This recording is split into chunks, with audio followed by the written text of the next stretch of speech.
Good morning. Good morning. Today is Thursday, April 14th, and the time is 9:12 a.m. The AB 3121 Task Force meeting is now called to order. Good morning. My name is Camille Moore, and I'm the chair of the task force. Before we begin, let's have the staff do a roll call for attendance and establish whether we have a quorum. Attorney Johnson.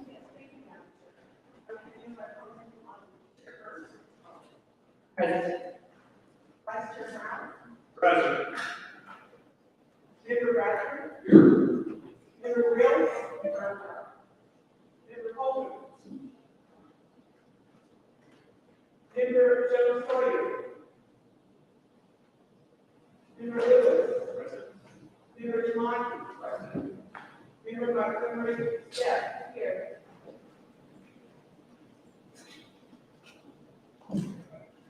Madam Chair.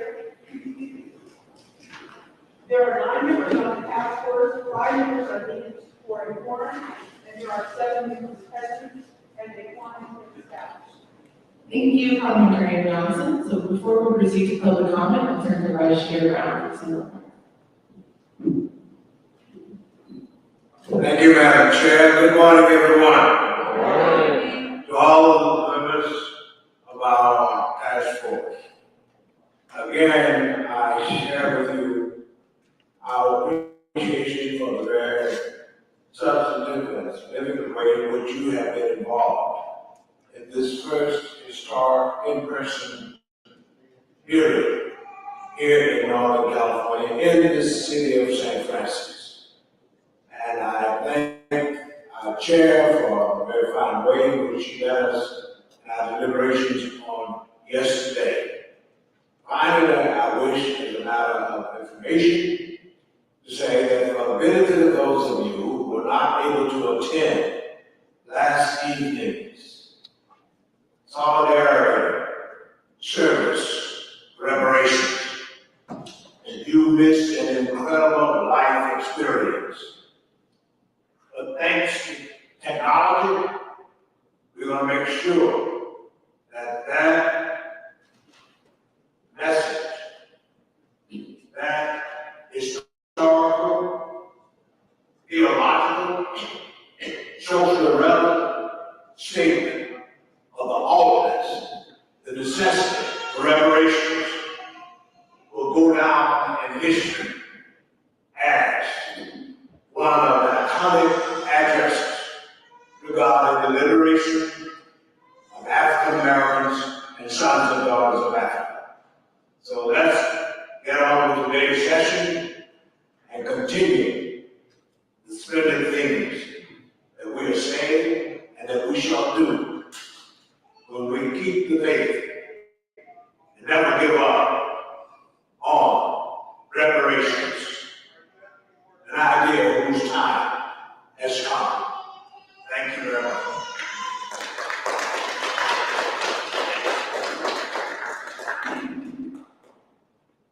Thank you, Vice Chair Brown, for the opening remarks. We'll now turn to agenda item number 14, which is public comment. I'll now turn to designation. Thank you. Good morning, Chair Moore, task force members. My name is Aisha Martin-Walton. I'm with the Department of Justice, and the task force would like to hear from you. The public comment period will be for 1 hour for each, and each person will have 3 minutes to speak. Because we are in person today, we will take the first half hour will be in person. So if you have a comment, if you could please line up, and we will take the in-person comments first, and then we will transfer to the callers. So with that, the only other advisal is, please be advised of appearance to everyone that at the 3-minute mark, you may be politely interrupted. However, just know that public comment period is for everyone, and you may always submit written comments via the email at reparationstaskforce@doj.ca.gov. So with that, can we have the first comment? Friday. Good morning. I'm Friday Jones. My name is Constance Muhammad. I am the national facilitator for the National Assembly of American Slavery Descendants, co-facilitator for Los Angeles chapter, also a member of TJ. I'm very privileged and glad to be here this morning. I've had the experience of having all of you on our show, Politics and Black, to bring information and awareness to reparations, and I thank you for being part of that.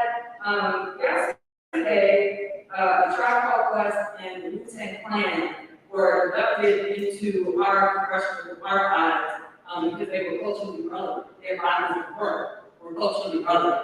Alicia is my brother, so I will give my brother some love and his accomplishment, but this is culturally relevant. This is my body of work. This will be the last legacy that I will leave on this planet Earth before I depart. And so with that, I just want to say that it's important for us to give our talents. We are here in service. The work that I do, I'm not compensated for, but we are here to be of service. And I want to ask, specifically, she is not here today, but Dr. Holder, Dr. Grills, you are a champion. People know you in the community. Your work has its own sound to it, and it is meaningful. And we need the best of tomorrow. We need the best of showing up for the work that needs to be done here today. That's all I have to say. I saw this little song in the hymnbook that I picked up. We've come a long way. We've come a long way, Lord, mighty long way. We've borne the burden of the heat of the day. We've come a long way. We have come a long way as people. This work is culturally relevant. I thank you so much for your time. ETM Media has been holding up space, so as you all have to consider, media companies, consider them. They've been vigilant. Their social media and capturing of these ceremonies has been exquisite. So that's what I have to share. And thank you all so much for this work that you're doing. Ms. Jones. Good morning. My name is Williams. Good morning, Chair Moore, Chair Brown, Task Force. I'm a member of the Commission for Designation of California, CJ, and also the American Address Coalition of California, as an individual. Initially, I want to speak today about the different forms of reparations should take, but I noticed that after the historic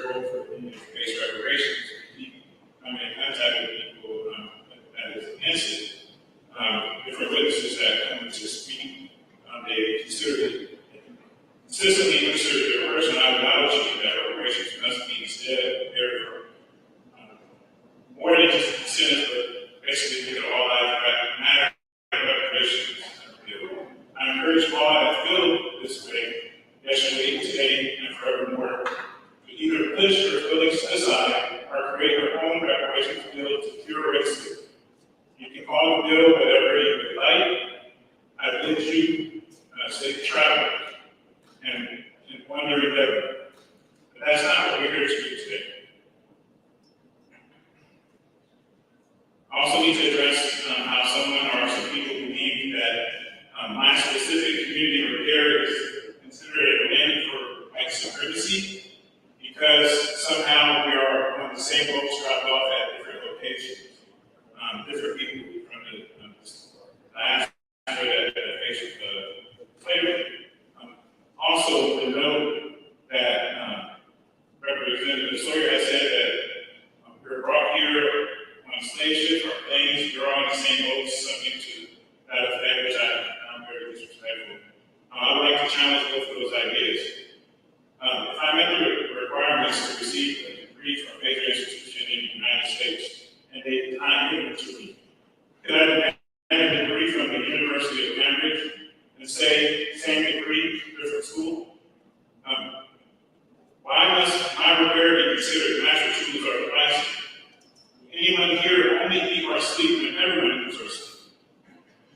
Would a lawyer deny taking on a case of racism because cases of racism around the globe must be included?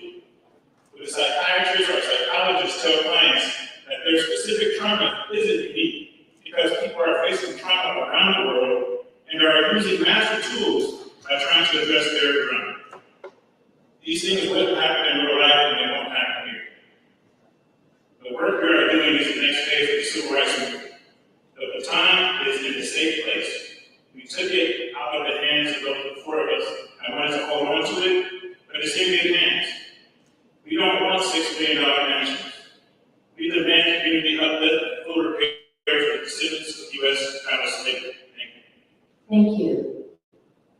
Next speaker, please. Task Force Administrator Fryer. I just wanted to revisit the edits Sherman Moore suggested last month that were rejected. I encourage the task force to revisit the substance of those edits as they have in there. According to a study, being Black in America, the Black immigrant population in the United States has increased fivefold since 1980, and Black immigrants often have different perspectives than American-born Black people on what it means to be Black in America. According to the report, white people tend to prefer and better opportunities to Afro-Americans over African-Americans. African-Americans are more likely than immigrants from Africa to say their colleagues have underestimated their intelligence. That's from the New York Times article. Full-time professionals of Afro-Caribbean descent are more likely than those with African-American roots to have access to senior corporate leaders, the study found. So I think the task force should acknowledge that Black Americans are at the bottom caste in this country, and also we should be, the task force should mention in the report that's coming out that we should be part of especially protected class. And the standard for reparations that's coming out in the report. There's been a discussion of lineage-based reparations and also targeting freedmen before 1900. That doesn't make any sense. I'm not sure what the significance of the time period of 1900 is. I think that might be a misinterpretation of Dr. Weber's intent.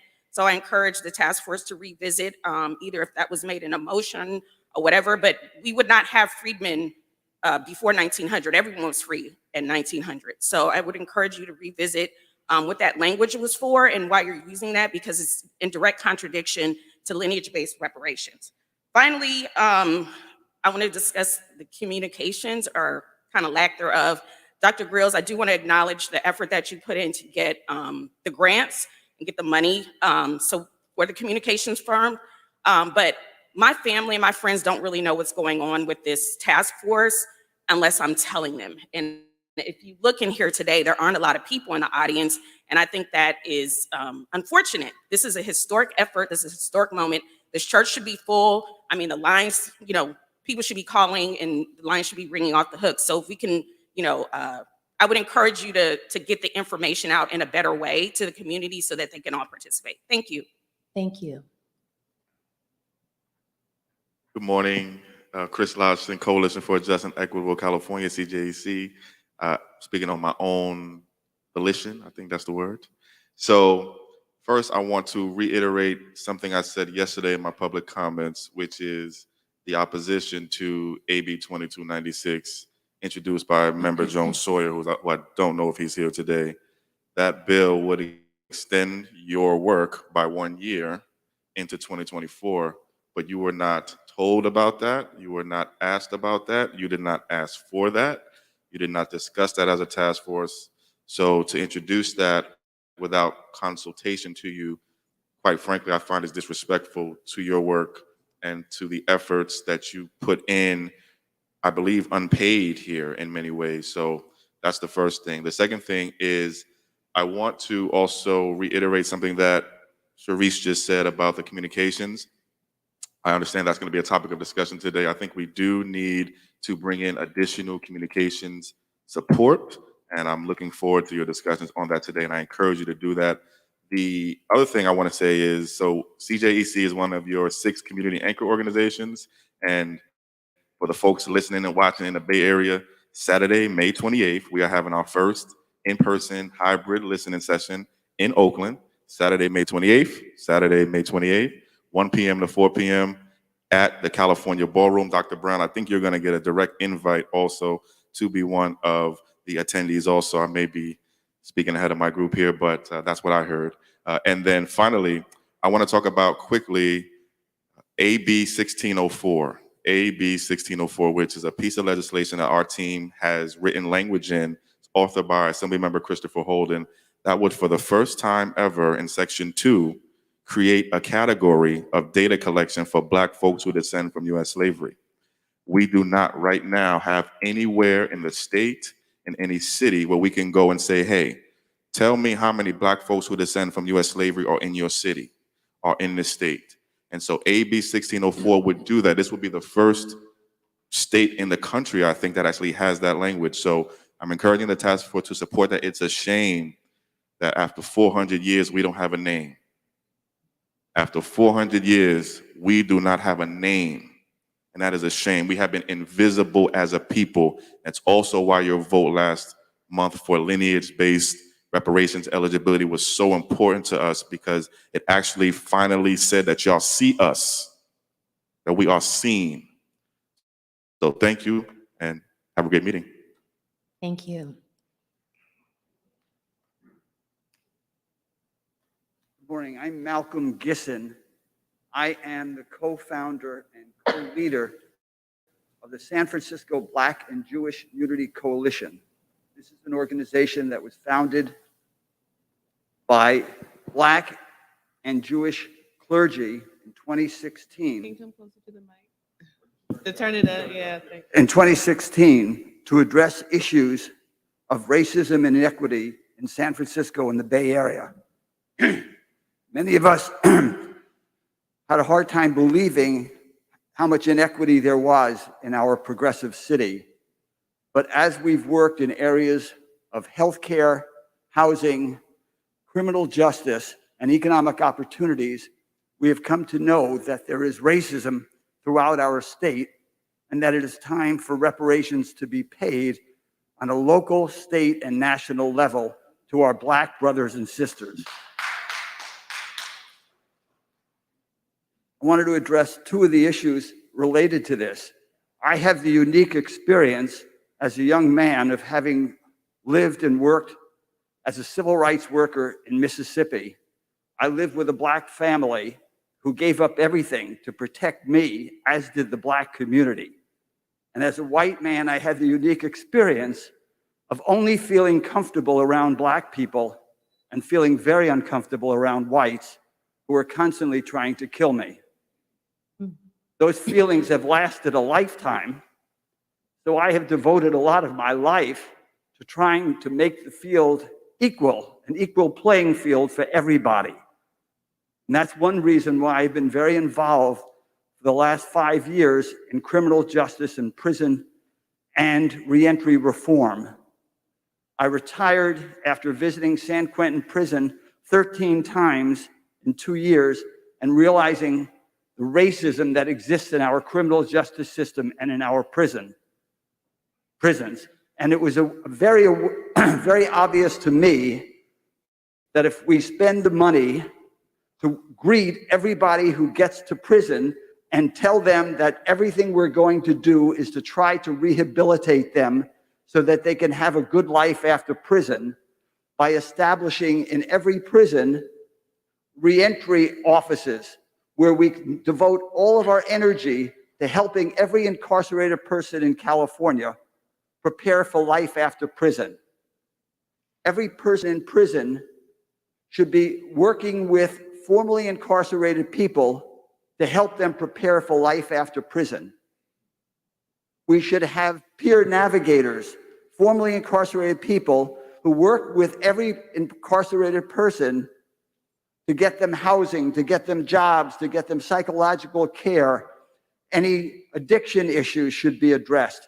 We're not doing that, and it's a simple solution if we were able to do that and spend the money to help our incarcerated brothers and sisters prepare for a successful life with a good job and a good house when they get discharged from prison. Hopefully, the legislature will continue to address these issues because they're paramount if we want to change what we discussed yesterday, the school to prison pipeline, which is a disgrace and has to stop. Excuse me. I'm so sorry. Your time is up. Thank you very much for listening. As you can see, I'm very passionate about these things.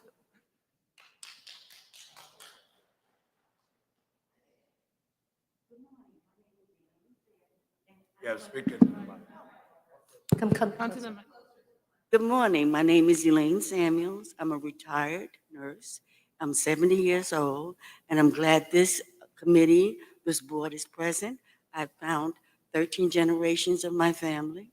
On one side, I've found many from actually 1800s.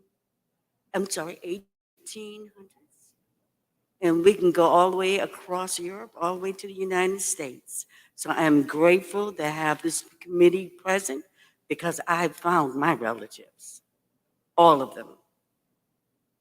And I'm here to represent them and their hard work to bring me to this present day. There were slaves in this country.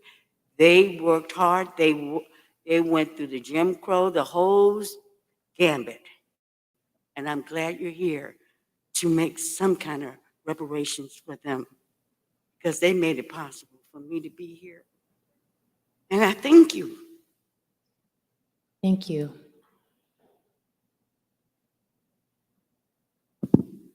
Good morning. Thank you for letting me speak. My name is Ramel Lamar L. I was here yesterday, and I just want to give honors to the task force and also to acknowledge that even though it's not a lot of people physically here, it seemed like a good representation. It does seem like it's more people from like Southern California. That voice is very strong. The Bay Area, you know, it's kind of represented. Still a question about the Central Valley, but you know, I still want to kind of talk about a few things within the time period. I'm a school teacher. I teach high school. I teach mathematics. I teach mathematics in my mother language, my mother tongue, which is not English. And yes, I'm born in California. My mom is the first one in California. Everybody before her is Arkansas, Mississippi, via South Carolina. So the language that I speak is the same language that the youth that I teach in the Bay Area speak. And this language has many names, and it's not Black English because English is not our first language. That's a whole other conversation. But what I would like to do is also talk about how my rights and a lot of the rights that we campaign for is to promote the usage of African languages in California. And it starts with our work. And what I would like to do again on behalf of the Moorish Divine National Movement of North America is read Act 6 of our divine constitution and bylaws. This organization represents the first Islamic religious society in North America established by so-called Negroes or descendants of African slavery. And Act 6 says, with us, all members must proclaim their nationality.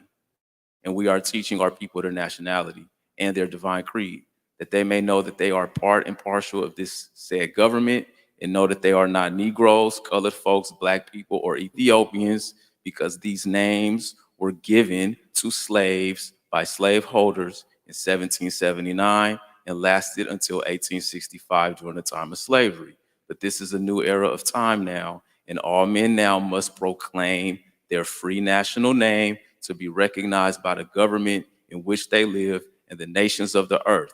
This is the reason why Allah, the great God of the universe, ordained noble Drew Ali, the prophet, to redeem his people from their sinful ways. The Moorish Americans are the descendants of the ancient Moabites, whom inhabited the northwestern and southwestern shores of Africa.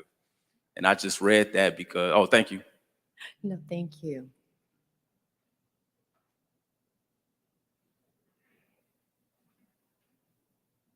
Yes, please. Okay, thank you. Hope everyone is doing well. Thank you, Task Force. Thank you, DOJ. Thank you, Dr. Brown, for having this wonderful hearing today. And thank you for the media team up there somewhere. I'd also like to thank my ancestors, because if it wasn't for them, I wouldn't be here. I'm a proud person of a descendant of chattel slavery here in the U.S. My name is Moya Glass. I represent Men in the Mass Media Group, and I'm also a member of the Coalition for a Just and Equitable California. My partner and I, Kim Mims, we have over 50 years experience in media. And to be honest, I'm giving my perspective, covering it from a Black American's perspective regarding reparations. We've been following the task force since its inception. I can tell you right now, we are underfunded. We have no money at all by doing this, but we're doing it because somebody from the media, our experience, needs to tell our story from our community. Don't have to be doing this. I could be doing a lot of other things. I have 18 to 20 years of experience in entertainment. I could be out there doing other foolish stuff, but I'm here covering the task force.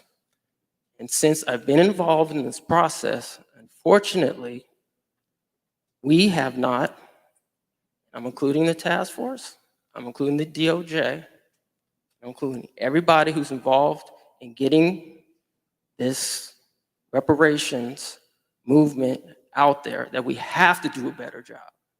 This is no joke, okay? People been here for 400 years. You don't need to be, so thank you.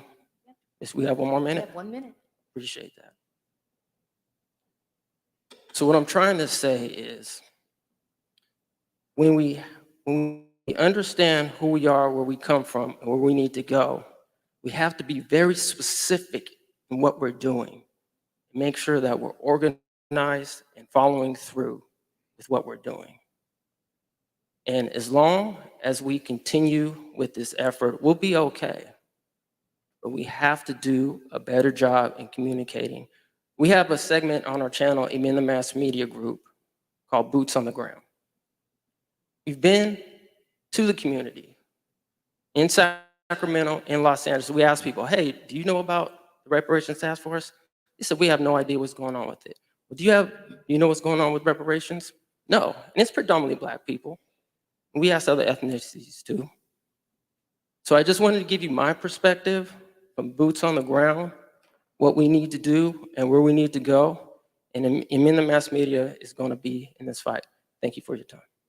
Thank you for your time. Are there any other speakers here at the facility today?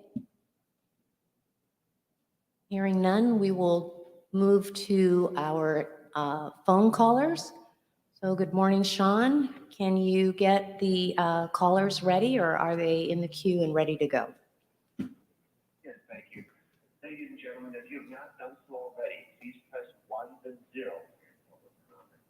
Once again, that's 1 then 0 on your touch phone.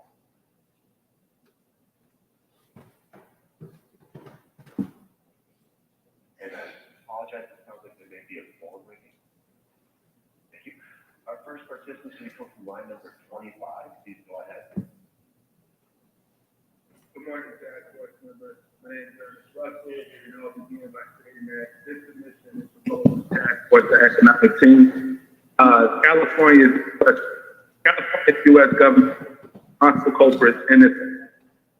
Like other states, they have some stuff and treatment of American freedmen in this. People who keep asking why or of an enslaved to participate in a genocide will be held accountable. Questions you should consider. In the destruction of Black men who the form of free, we participate of Black families who descend from free Black. Act as an all three branches of our federal oppression that harms Blacks. Yes, these questions that we must hold harms. With that said, free states and that California and other states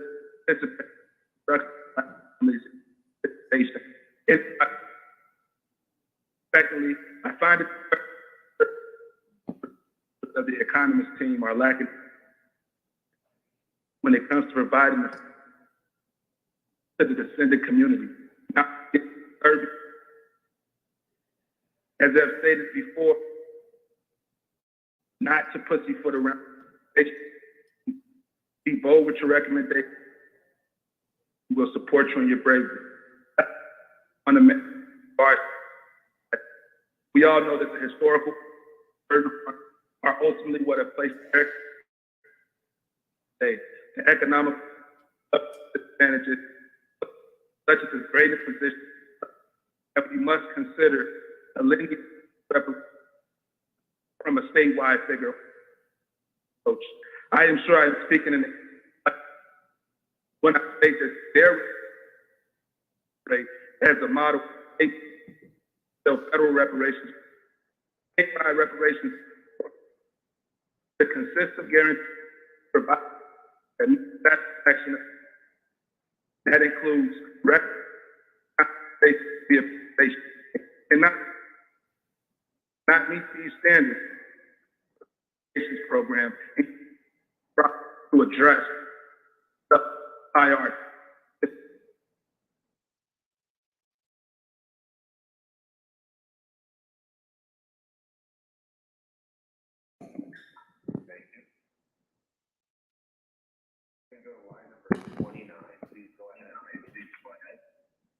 Yes, hello. Can you hear me? Hello? Hello? Can you hear me? Your line is open. All right. Thank you very much. My name is Dr. Tish Crawford, and I am a member of California Black Lineage Society and a part of CJAC. I want to thank you, Chairman Moore, for your strong leadership and management of the California Reparation Task Force, and happy belated birthday. We're just really excited that you and have so much respect for what you have done to help manage this this great task.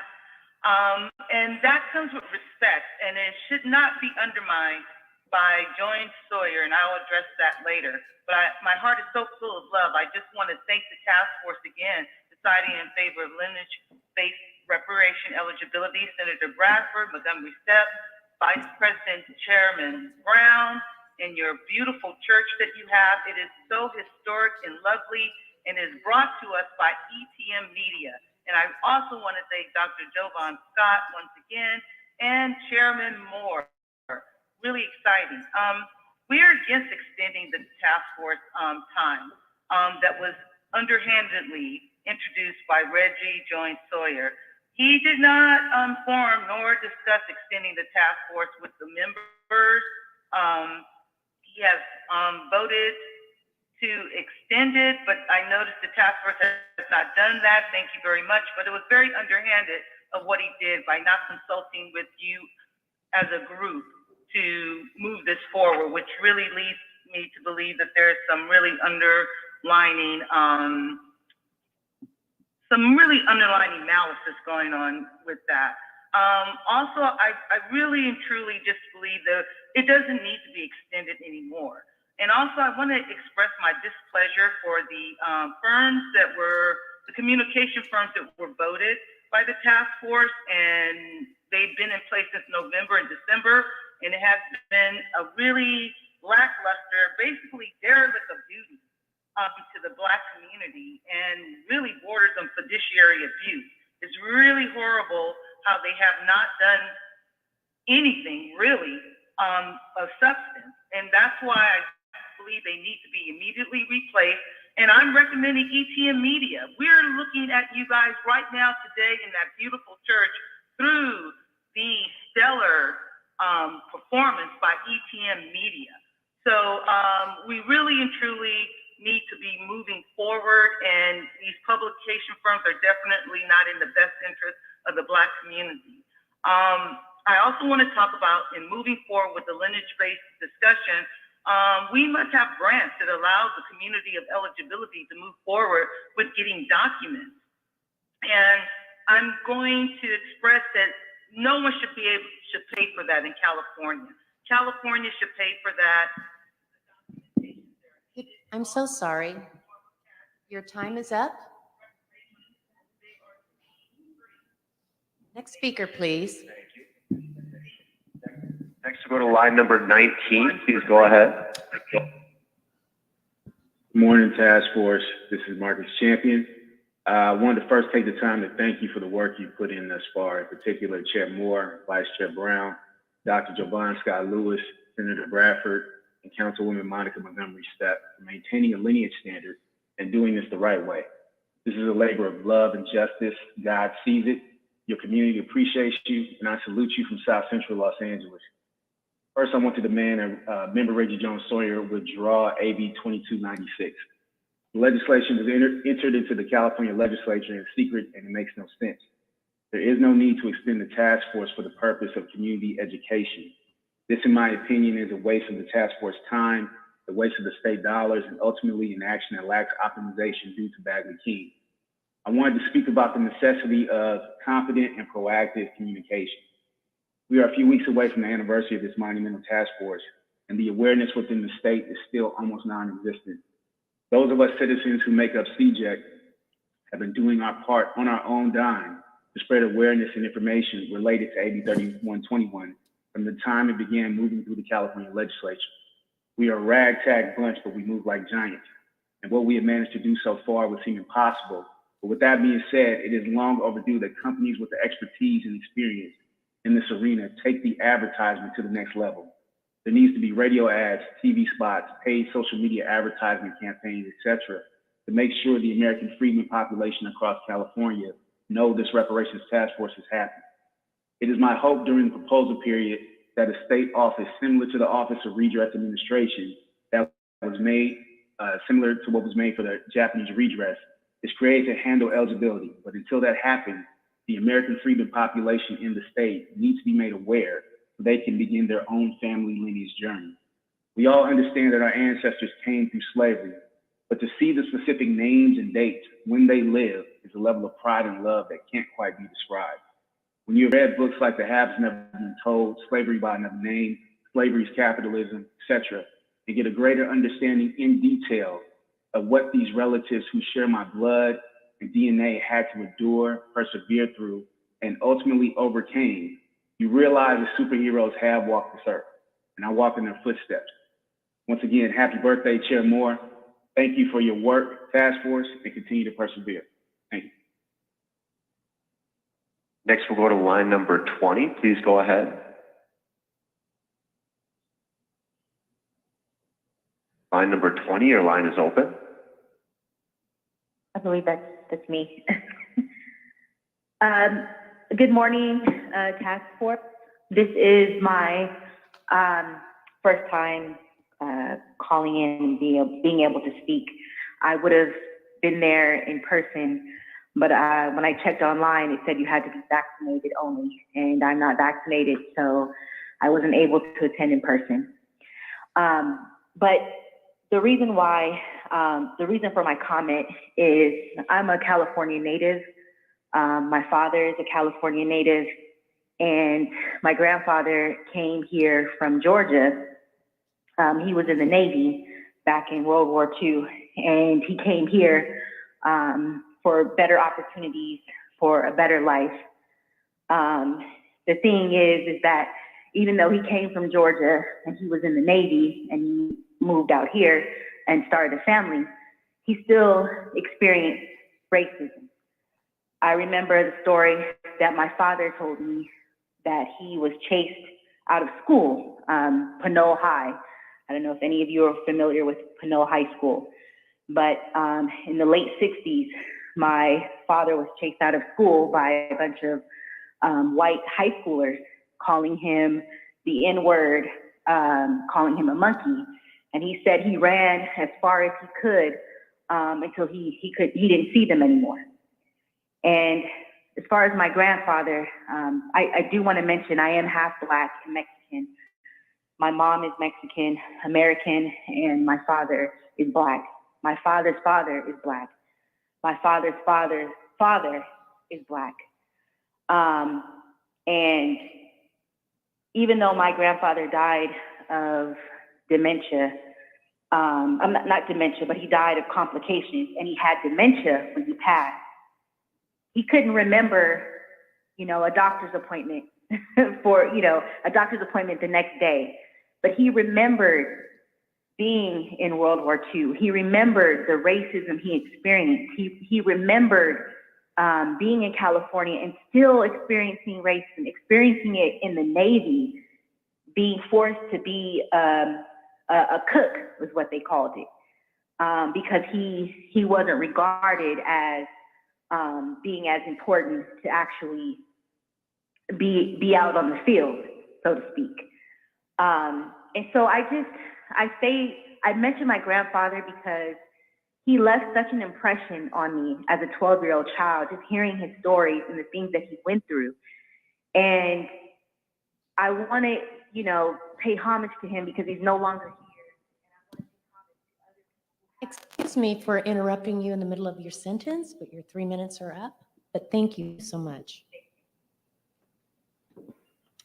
Next, we'll go to line number 5. Please go ahead. Thank you. Good morning. This is Angela Nirvana, the Reparationist Perspective. Thank you to all of those tuning in right now. The National Urban League released its annual report on the state of Black America just 2 days ago, Tuesday, and its findings are grim. This year's Equality Index shows Black people still get only 73.9% of the American pie white people enjoy. These numbers change so little, says Mark Morial. These numbers change so little and so slowly. What it tells me is that this institutional disparity based on race seems to be built into American society. In that area of wealth, we've seen almost no change, none, since the civil rights days. The wealth disparity has gotten wider. I don't want to hear about the plight of immigrants who chose to migrate here in Freedmen Reparations Task Force hearings. Dr. Darity, I don't want to hear that the 5th largest economy in the world doesn't have the money to repair Freedmen, especially given your contribution to the 2016 Commonwealth LA report, which states Freedmen were $200 liquid pre-pandemic 8 years ago. I don't want to hear that the people who were harmed are no longer in the state after being legislated out of the state, down from 17 to 3%.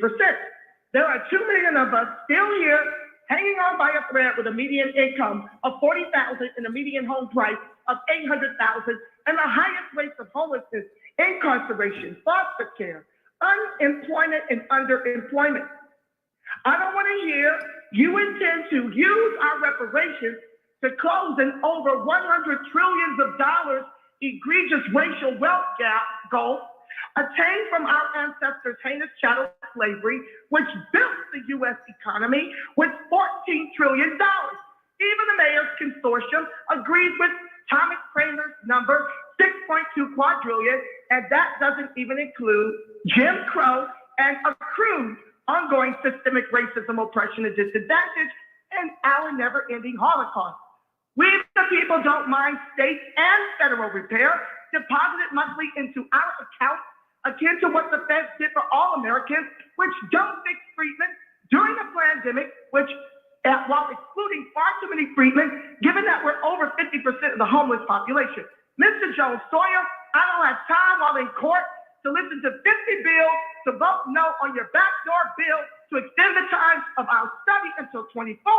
We are out of time. In closing, if Palm Springs can award transgenders $900 per month, the damages for what California continues to legislate from treatment, directly and indirectly, can be calculated and deposited monthly into the accounts of those who were driven from here and for those who remain for a specified number of years.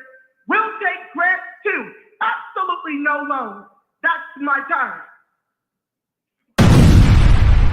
Thank you, Sean. We're going to pause for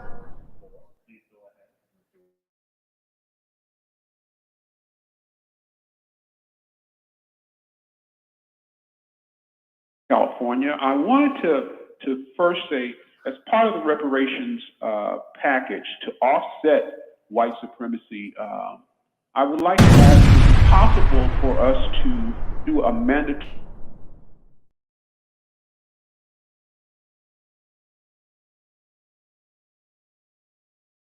police departments based on lineage?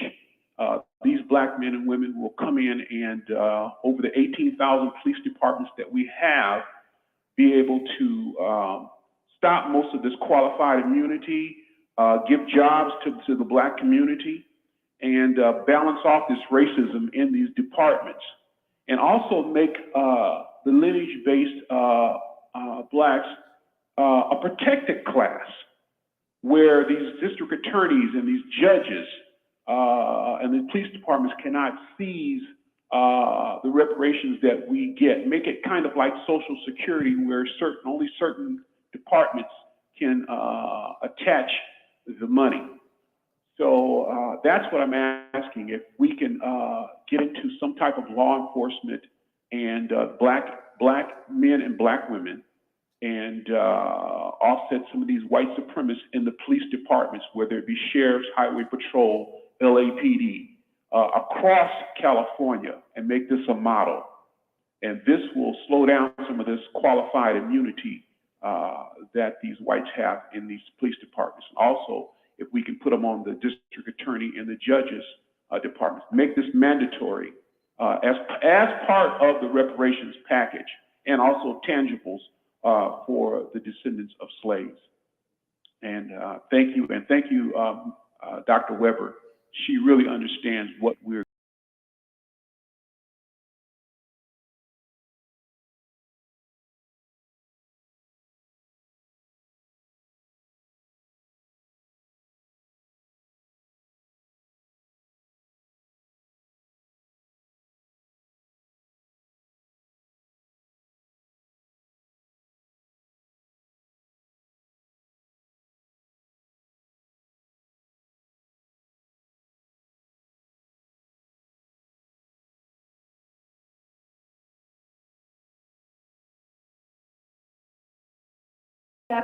Senator Bradford, and a super thank you to Professor Jovan Lewis for initiating the lineage-based reparations. My question now is, will task force members voting against lineage-based reparations fight wholeheartedly for our monetary and land repair? For clarity, we are seeking tangible monetary compensation. No more studies are needed. We have been studied for the past century. California provides billions of dollars to sanctuary cities for illegal immigrants and free COVID relief to anyone who applies without scrutiny.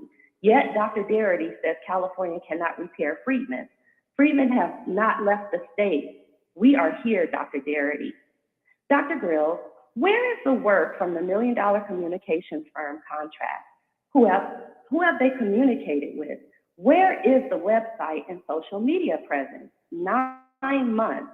We ask that the contract is transferred to anchor organizations that are ready to communicate and report to freedmen. The communications firms have nothing to show for 9 months of monetary payments, which is an epic fail.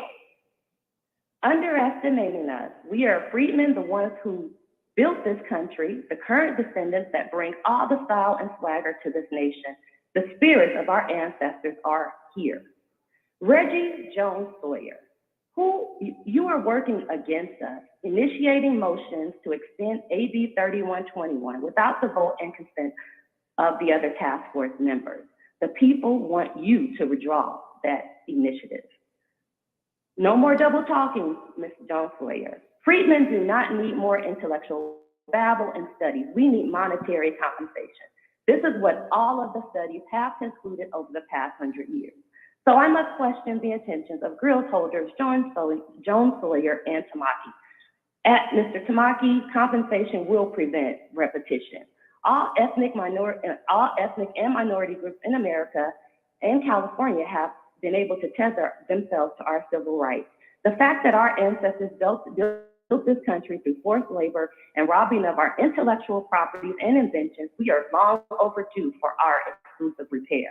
The fact that we've been terrorized for hundreds of years, forced off our lands via eminent domain, the Great Migration, AKA the Great Land Grab, which has played a role in our denigration of generational wealth, we are long overdue for our exclusive repair.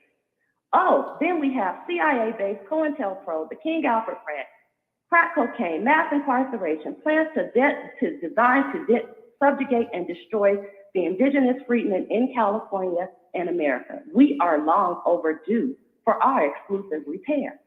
Fortunately, you were not a part of these evil agendas for the U.S. and California governments of the past, so do not tether yourselves to our repair.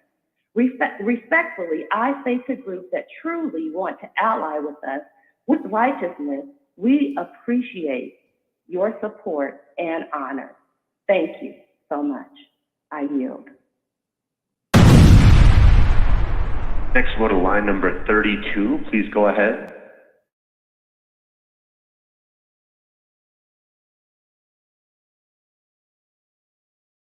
And I want to discuss two things: the state harms reparations model and discuss people who've already died. First, I would ask the reparations board to discard and not use the state harms reparations model, because that model allows the state of California to benefit from resources that were derived from slavery without being held responsible for the full, without being held liable for the full, for the harm, basically is what I'm saying. And my point is that when the state joined the federal system, I think it was in 1850, the state then became a subsidiary of the federal government. And the federal government made resources available to the state. Those resources that were made available came from the full breadth of harm from slavery. That's where the federal government got those resources to offer to the state. So the state as a subsidiary should be held just as responsible, as fully responsible as the federal government would be. To do otherwise would be allowing the state to say, well, I didn't own any slaves, but the state benefited from slavery because of being a subsidiary of the federal government. The next thing, so please don't use the state harms-based model, throw that out. Just make it purely, if you can trace your lineage to slavery, then you get the full breadth of reparations. Next, people who have already died. We must award each person who's already died, they also must be awarded a reparation.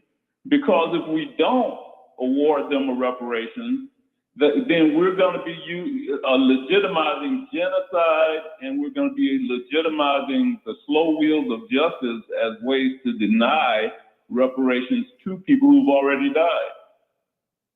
So not only to people who've already died, but people who have been thus suffered the ultimate harm from slavery, to die without being, repaired.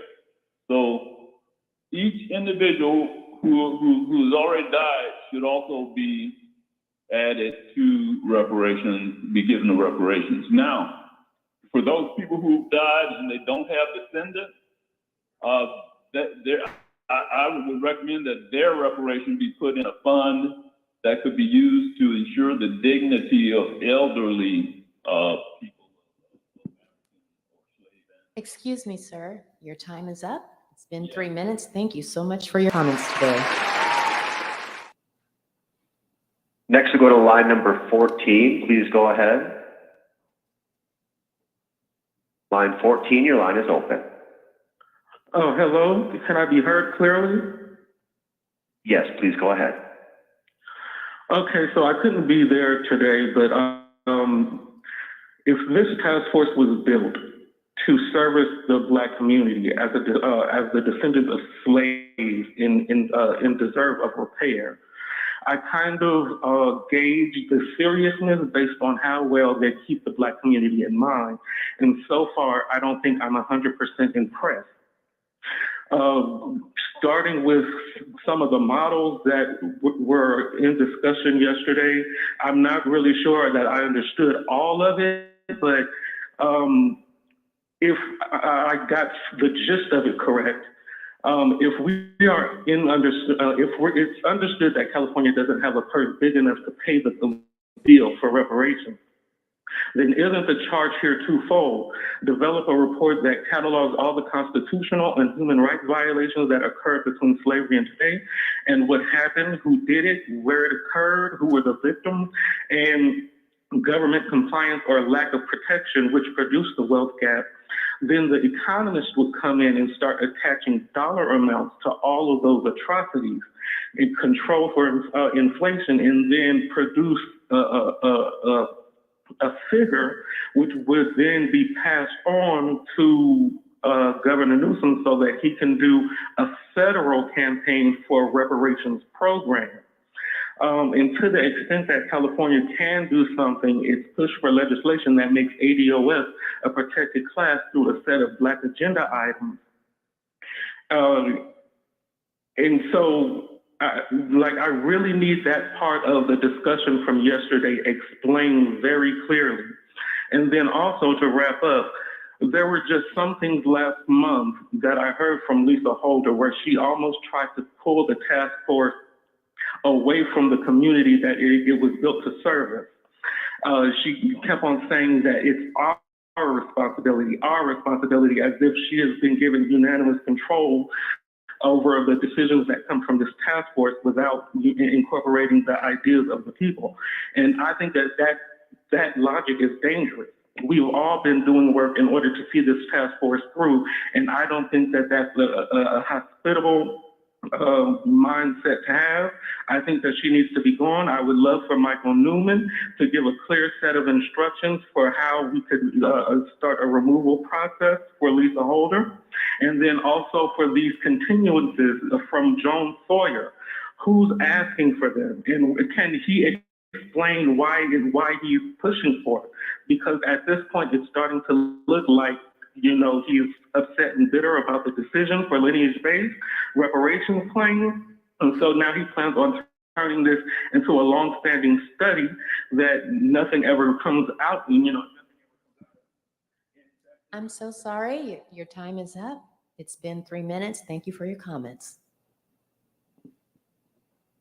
Next, we'll go to line number 21. Please go ahead. Hello? It's line 21. You are live. Please go ahead. Hello.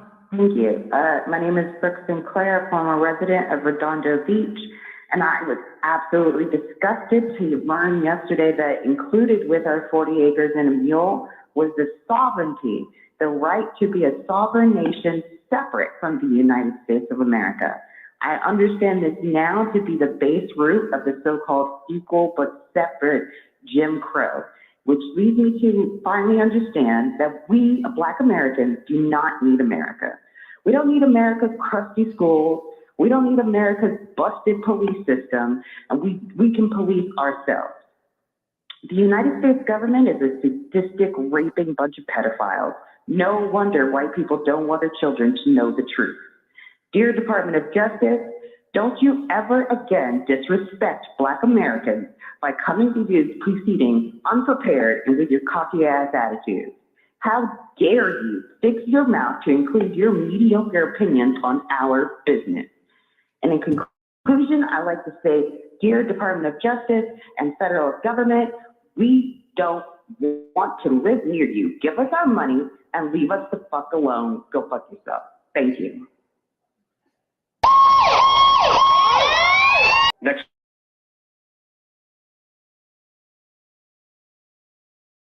Reverend Dr. Amos Brown for hosting and bringing this work into the house of faith where the community can all come together as one. My name is Dennis Hudson, and I want to apologize for not being with you in person because I am observing Holy Week myself. As a pastor of the Lemoore United Methodist and Armona United Methodist churches, I am hosting services. Now, thank you to the chairperson Moore and the entire staff, consultants, and members of the task force, and in particular to Senator Bradford for the stellar work here and in California legislature, brought this work to our attention through the testimony of our friend, brother, colleague, Damon Goodman of South Los Angeles, who is himself a descendant of a former slave, Colonel Allen Allensworth. Colonel Allensworth came to California after emancipation and becoming the first Black colonel in the U.S. Army. With other Black descendant families, founded the town of Allensworth in the Central Valley, which my family and I are now in the process with community of revitalizing after it was systemically destroyed following Colonel Allensworth's untimely death by racist practices, poisoning of the water, and removing the railway, just are three examples. In 1974, members of the California NAACP and other Black organizations formed a committee with a series of public meetings to establish the charter of the Colonel Allensworth State Historic Park, purchasing some of the acreage adjacent to the town. My twin sister, Denise Kadara, and our family, we are following in the footsteps of our mother, Nettie Morrison, who hailed from Los Angeles by way of Denison, Texas. She worked for 40 plus years to rectify the damage of economic, environmental, and community destruction. Now, one day I was visiting my mother, and I was in the car with my twin sister, Denise, and her husband, Coyote, and we were driving. And as I saw the town, it was still looking deprived and desperate. And I thought to myself, why doesn't somebody do something? Why doesn't the government do something? And this voice within me spoke and said, why don't you do something? And from that point on, I have been working, investing to improve the conditions of Allensworth. We were excited to learn of the Senate Bill 1277, which established in the California legislature earlier this year, called for the California legislature to work together to support the vision of Colonel Allensworth to create a community built on capacity, resilience, and African American liberation, and to enact. Excuse me, sir. I'm so sorry to cut you off in the middle of your sentence, but your time is up. And Sean, this will be our last call-in speaker today. Thank you. Thank you. Our last speaker comes from line number 23. Please go ahead. Once again, that's line 23. Thank you. Good morning, Task Force. I'm a concerned descendant of American chattel slavery, and I'm calling to go on record with support for my brothers and sisters there in California. I'd like to thank Chair Camilla Moore for her leadership in managing the task force, and to wish her also a happy belated birthday. I also like to thank the task force members who have chosen to vote for the lineage-based reparations eligibility standard. I'd also like to express opposition to the bill AB 2296 introduced by member Reggie Jones Sawyer and ask that it be withdrawn. I don't believe that it is, like other people have stated before me, necessary to stretch the task force time of consideration another year out from the current time. And the last thing I'd like to add is I'd like to express displeasure with communications firms. I only get information about what's going on in California through social media networks that have been provided through channels like ETM, for example, and CJEC. So I would appreciate if those Black grassroots media organizations could be included, since it appears that the communications firm is somehow using this as a money grab and not fulfilling their duty in terms of communicating this monumental and historic event that's happening in California. Thank you so much. Thank you. That concludes our day, and we have one more in-person speaker. Will you please come forward? Chair Moore, was that the individual? Wait, we have one. Oh, three more.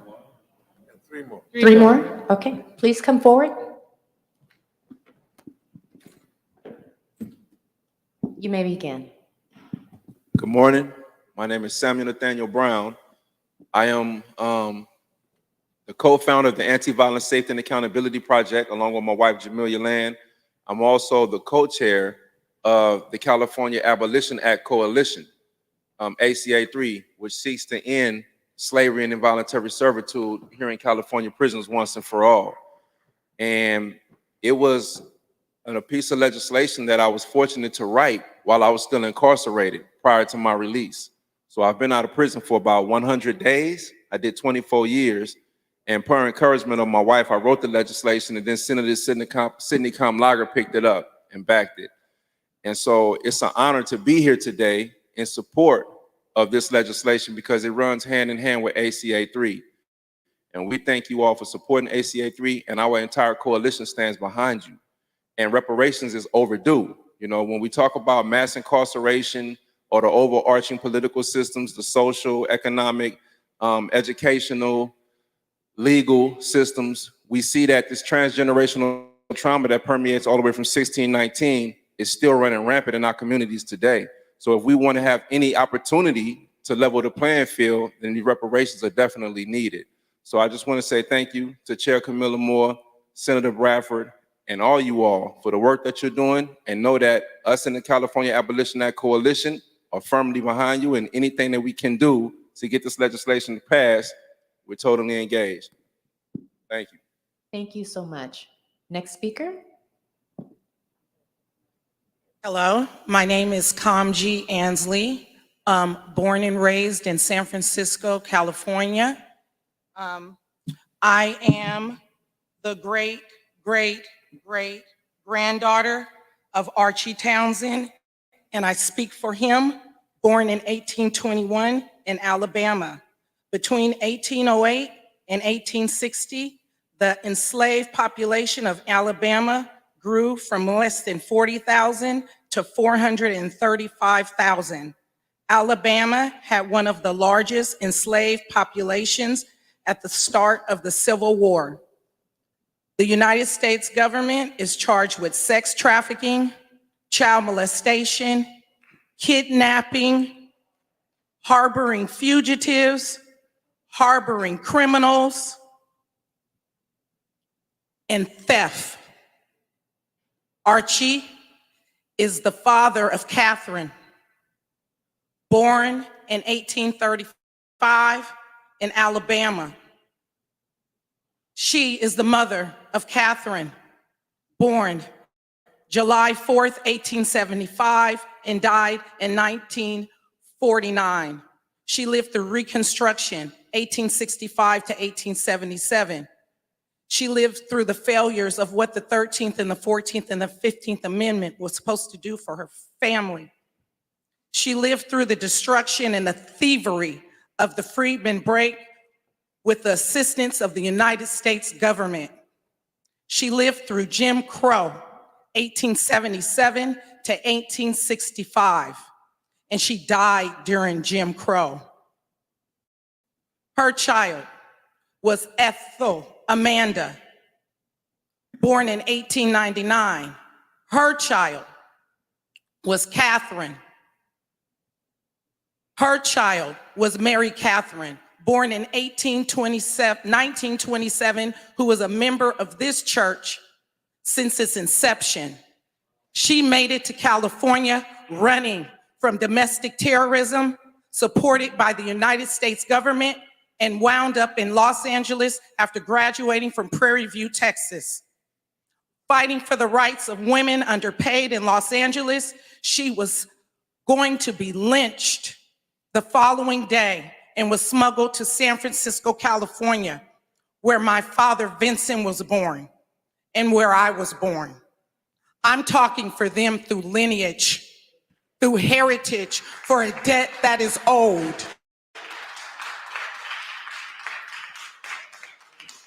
Thank you for your comments this morning. Next speaker, please.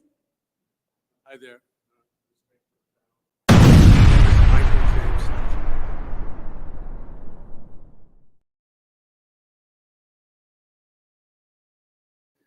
My father was the Reverend A.T. Satchel. He was a Pentecostal minister. My family moved from Fresno, California, where I was born, to San Francisco in 1951. My father owned property, apartment building on Hayes between Fillmore and Steiner, so I know the history from 51. Well, I was a baby then, but let's just say from the 50s to the present in this city.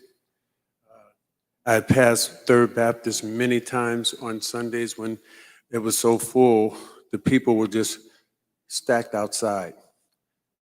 There's a couple things I wanted to represent because I don't know the overall of what your panel has done or what you've laid down, but these are the things that I see that needs to be addressed.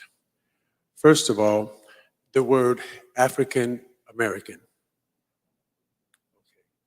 When you say the word African American related to the indigenous people of this land, a person from the continent of Africa who is Chinese, who is Caucasian, or who is African, when they arrive in the United States and become a citizen, can claim themselves to be African American.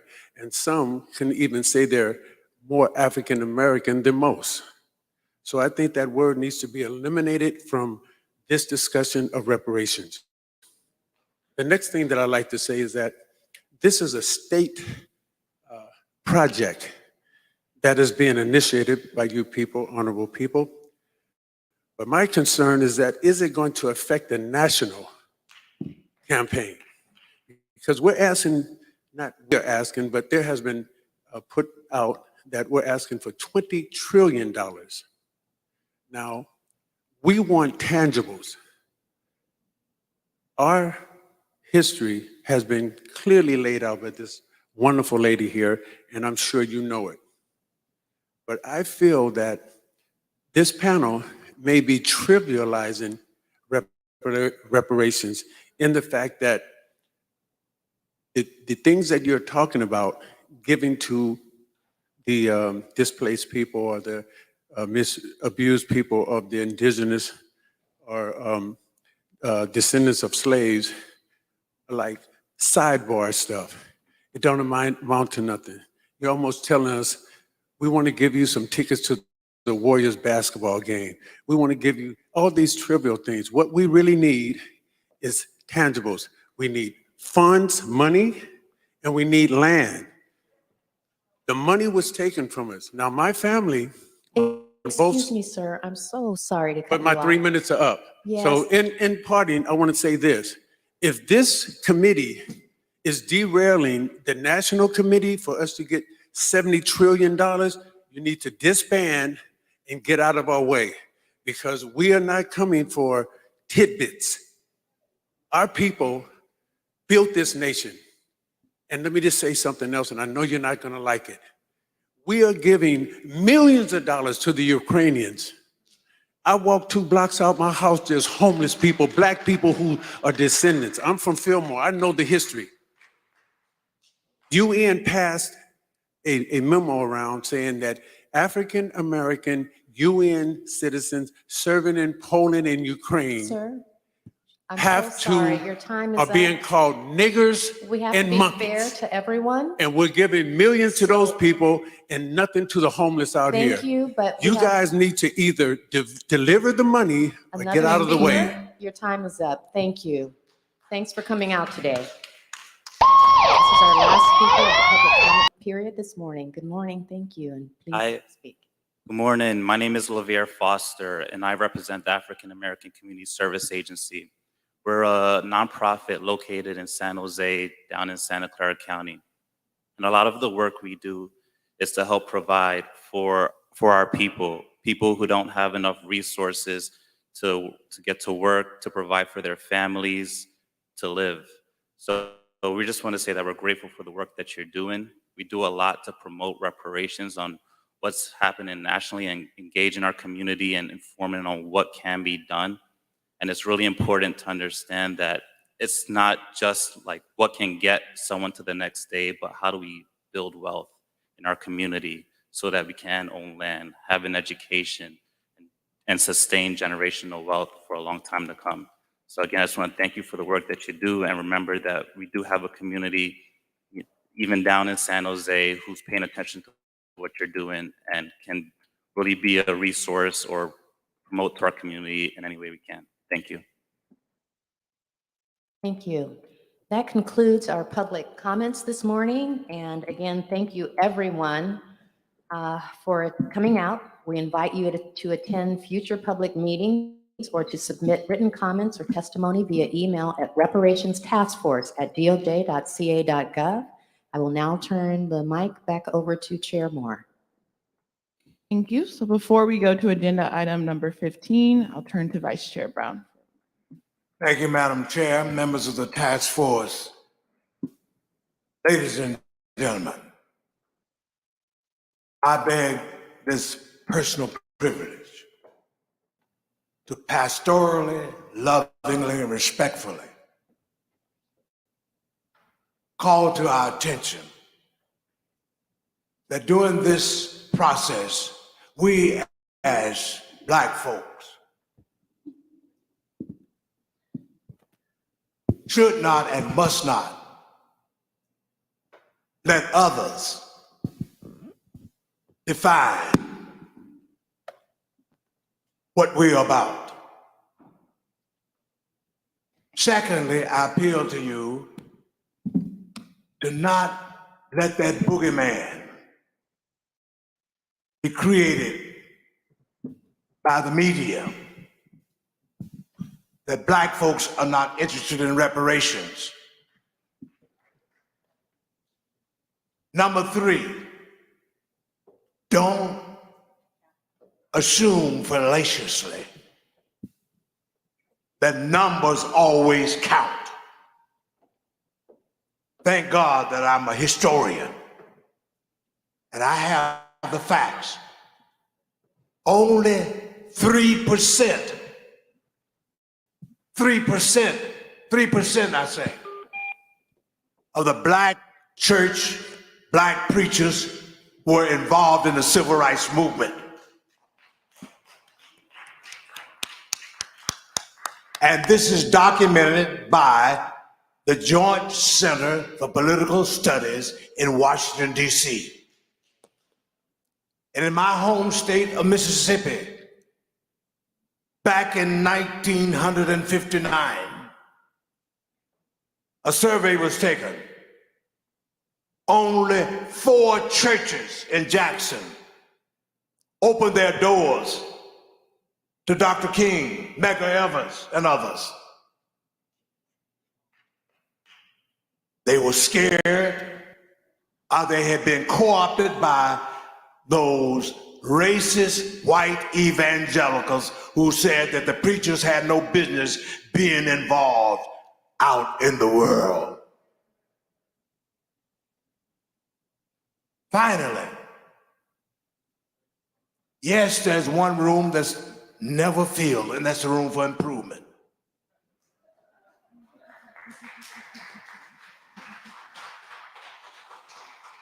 We are all flawed people trying to help the flawed. And we need to stop pointing fingers. Mama told me in Mississippi, when you point fingers, always more pointing back to you.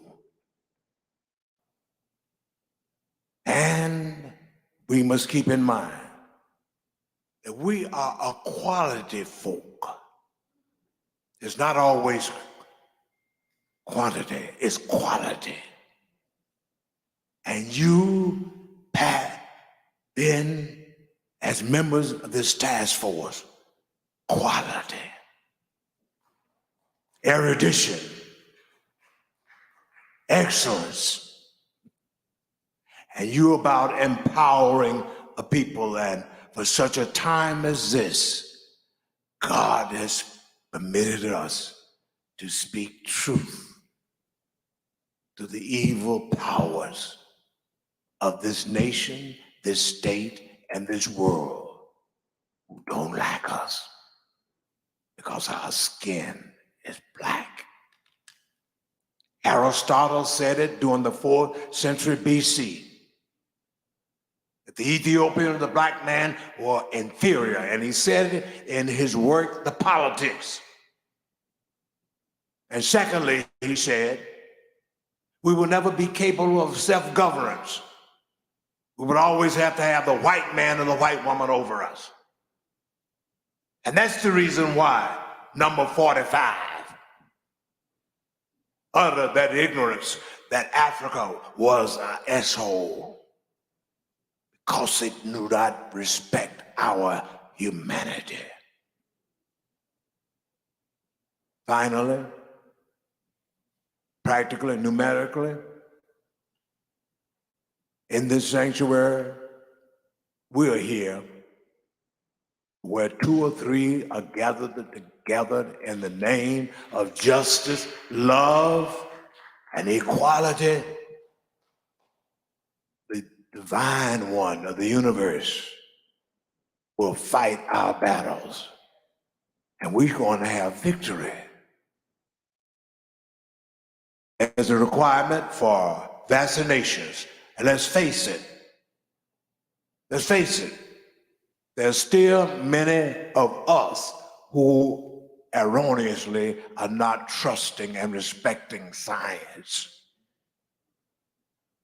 who are not vaccinated. Third Baptist Church, this historic church, has always followed common sense, science, and been on the side of liberation. And I can say humbly that during these 2 years of this evil pandemic, we have not lost one member to COVID-19. Not a one. It's because of the grace of God and because we have tested, we have vaccinated, and we will continue to do it. And we know we're on the right side of history, and you're on the right side of history. And in this town right now, you see, we got so many demons to deal with, so many evils to fight. During this entire week, what is happening in the so-called city of St. Francis? There has been a so-called redistricting committee of this city. And for the last 2 weeks, What has been happening? They are attempting to gerrymander the black community out of San Francisco in districts 5 and 10. So our troops have been divided, fighting on every front. Thank you, Madam Chair, for giving me this personal privilege, but I think we need to stop beating ourselves up about the crowd is not here. We got a crowd, a number that likened to that of John's number that he saw on the Isle of Patmos, number that could not be numbered. Our cause is just, it's right, and there will be results and outcome if we just stay focused and keep our eyes on the prize of America paying up for all the evil and the dirt that they've done to black folk in this nation. Thank you.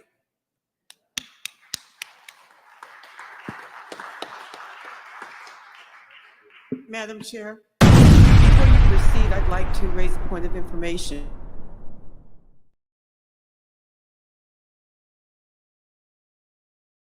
Member Holder came in and is present.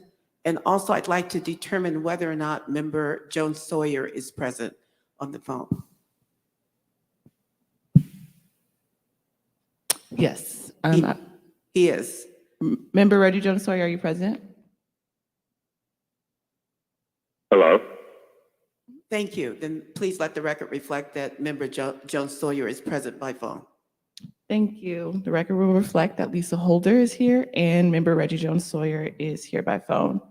So we'll now move to agenda item number 15, which is a final discussion and vote on report 1, presented by Sion Yang, who I believe is on the phone, and Attorney Newman. I'm sorry, I did not note that Member Montgomery Stepp was also present. She came in after the roll was called. Yeah, she was here. Okay, thank you.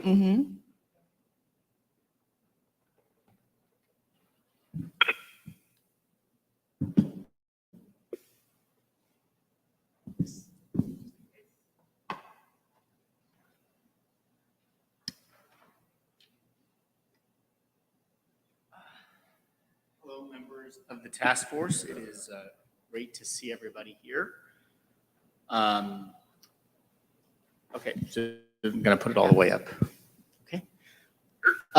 Members of the task force, it is my pleasure to be able to present back some feedback on the phone, I guess.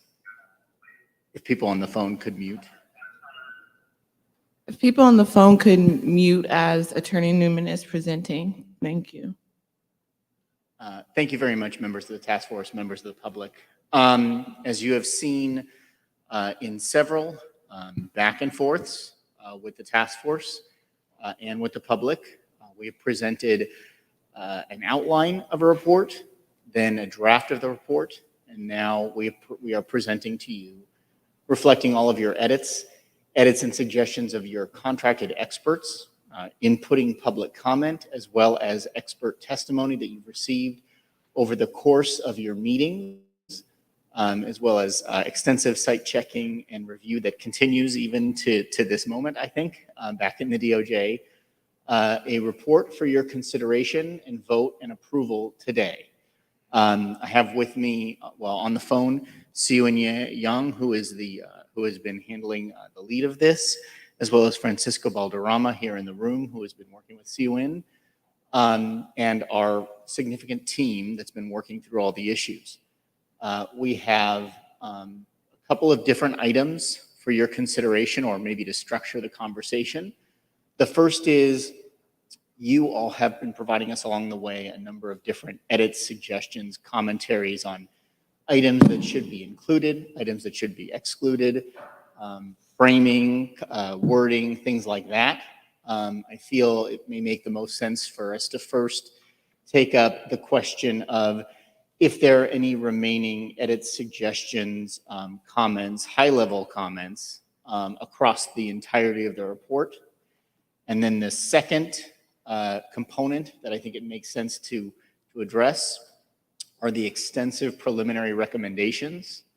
As you know, AB 3121 includes a provision that the task force make preliminary recommendations based on the findings, or makes recommendations. These are the recommendations that are keyed directly to the report's delineation of the harms, the intergenerational harms that took place over hundreds of years in the United States and in California. The recommendations are general and they are keyed into those harms.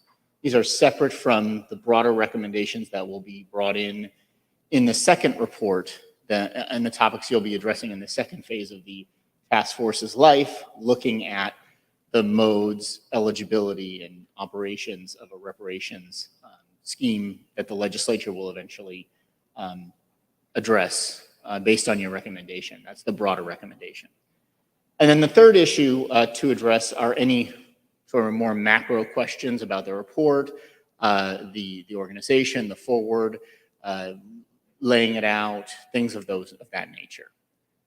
And if that meets your approval as to how to proceed with the next couple of hours before lunch, we can go ahead and start by seeking your generalized input on the report, if there are any major topics that were missed or anything like that.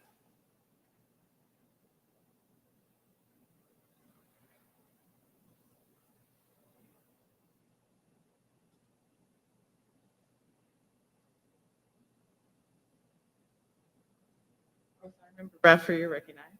Thank you. It was suggested, I should say, that there would be 2-member committee to review and kind of like help build a framework on what the final report should look like. It is my suggestion that one, if not both of those members, be one of the legislature. And the reason I say that, it's key to having a final document that hopefully we can get passed by the California legislature. So I think it would be critical to have some individual with that understanding of that working process, reviewing that document so we could assure that it has its best chance of success once it gets to both houses. So I would strongly suggest, not that I'm looking for more work to do, but I strongly suggest that one, if not both of those members, be part of the legislature. And from the Department of Justice's viewpoint, that's exactly right. I mean, we do think there are going to be some edits, hopefully minor, even following your approval for us to proceed with publication. Right now, like I said, we are doing site checking. There have been a couple more suggested edits. And if we get to a point where there are some more, if anybody on the task force has any more significant substantive edits, we will need that kind of approval from a group that's delegated that authority from the task force. Department of Justice is not going to make any of those changes on its own, and we can only act at the direction of the task force as a whole. So we certainly we do recommend that going forward. I think we've mentioned that a couple of times, and so I think that makes a lot of sense, especially truly given that it is a recommendation to the legislature. And we have the resources through our staff and being able to access legislative counsel to help frame a document. More eyes and more help are always welcome.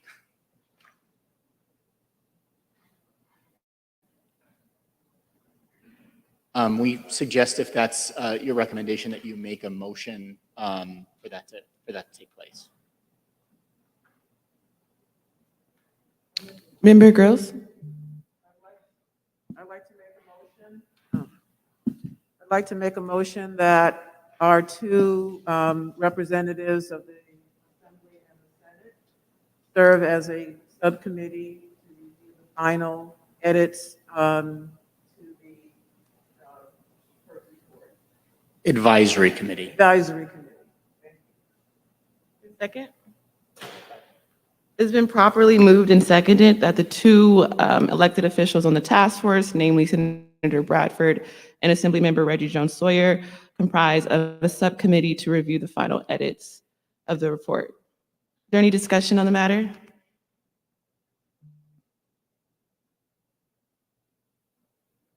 Hearing no further discussion, I'll turn to Parliamentarian Johnson for roll call vote. Thank you. I'll begin with the chair's vote. Aye. Chair Moore votes aye. Vice Chair Brown? Aye. Vice Chair Brown votes aye. Member Bradford? Member Bradford votes aye. Member Grills? Aye. Member Grills votes aye.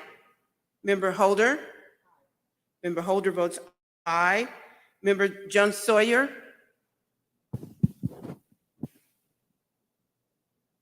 Member Jones Sawyer? Aye. Member Jones Sawyer votes aye. Member Lewis? Member Lewis votes aye. Member Tamaki? Member Tamaki votes aye. Member Montgomery Stepp? Aye.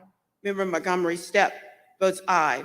Madam Chair, there were 9 members voting, present and voting, and there were 9 ayes and 0 nays. Thank you. There are 9 ayes and 0 nays, and the ayes have it, and the motion passes. Are there any other high-level comments related to the report? Member Tamaki, you're recognized.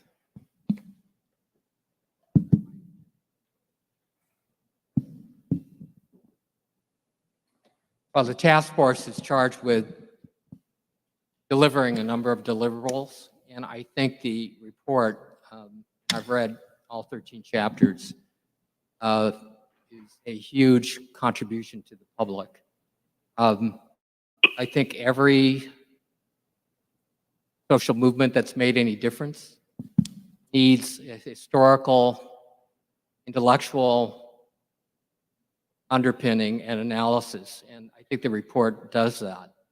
The fact that it's going to be finalized or released in June, I think is to the task force's credit and the Department of Justice work in this. My understanding is that there's been 10 attorneys working on this and additional staffers, and I'd like to commend and thank each of them. I think the report will probably attract not only California publicity, but also will be looked upon nationally. And there are at least 30 truth commissions working in locales throughout the country that are dealing with exactly the same question that the task force is dealing with, but they don't have the resources that have been committed by the state of California. And one of those is the deliverable the report, which so many people have put an effort in. And the reason it's valuable is it synthesizes the latest research in some cases this year and the past 2 or 3 years, and wraps that into a through line, which begins with the enslavement, but tracks it in every iteration of prejudice that is to follow, that explains really, no surprise, the consequences that we have today, including what everybody has talked about, the racial wealth gap, policing, discrimination in housing, segregated schools, and so on. And so I think it provides the reasons that we can go out to the public and begin to develop allyship and support for this. So I just want to commend the Department of Justice staff for all of its work in this. And I think as part of the report, there should be an acknowledgement with the names of the staffers that worked on this. And I also think that there should be an acknowledgement of all the witnesses who testified. So many of them are actually cited in the report. And it includes personal narratives, both historically and presently. So I think it's important to cite those witnesses. So if it's necessary to make a motion for that, I'd certainly move that the report incorporate acknowledgements of the DOJ contributions, the persons named. We'll leave it up to the DOJ to identify them, and also to acknowledge the witnesses who testified. Second. It has been properly moved and seconded that the report includes an acknowledgement of the DOJ attorneys who contributed to the report and to the witnesses that provided personal and expert testimony that are mentioned in the report. Is there any discussion on the matter? I'll just add that it'd be good for the report to also reflect the actual membership of the task force. I don't think anywhere in the report does it actually name the members.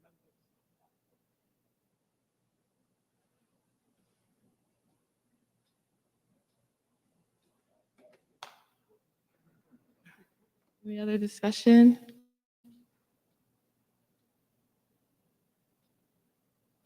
Okay, you can move to amend if you like, Member Jovan Scott Lewis. For now, we'll go to Parliamentarian Johnson to cue a roll call vote on the motion that's on the floor. Thank you. I will begin the vote with Chair Moore. Aye. Chair Moore votes aye. Vice Chair Brown. Aye. Vice Chair Brown votes aye. Member Bradford. Member Bradford votes aye. Member Grills. Member Grills votes aye. Member Holder. Aye. Member Holder votes aye. Member Jones Sawyer. Member Jones Sawyer. Aye. Thank you. Member Lewis. Member Lewis votes aye. Member I said aye. Can you hear me? Yes. Member Tamaki. Aye. Member Tamaki votes aye, and Member Montgomery Stepp. Member Montgomery Stepp votes aye. The total present in voting were 9. Madam Chair, there were 9 members present in voting. There were 9 ayes and 0 nays. Thank you. There are 9 ayes and 0 nays, so the ayes have it and the motion passes.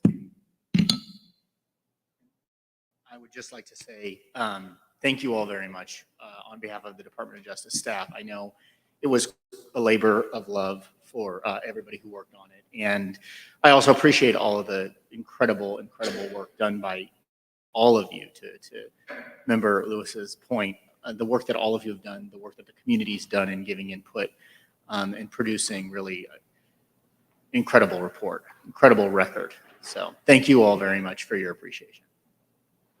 I'd like to go to Member Jovan Scott Lewis or defer to Member Grills.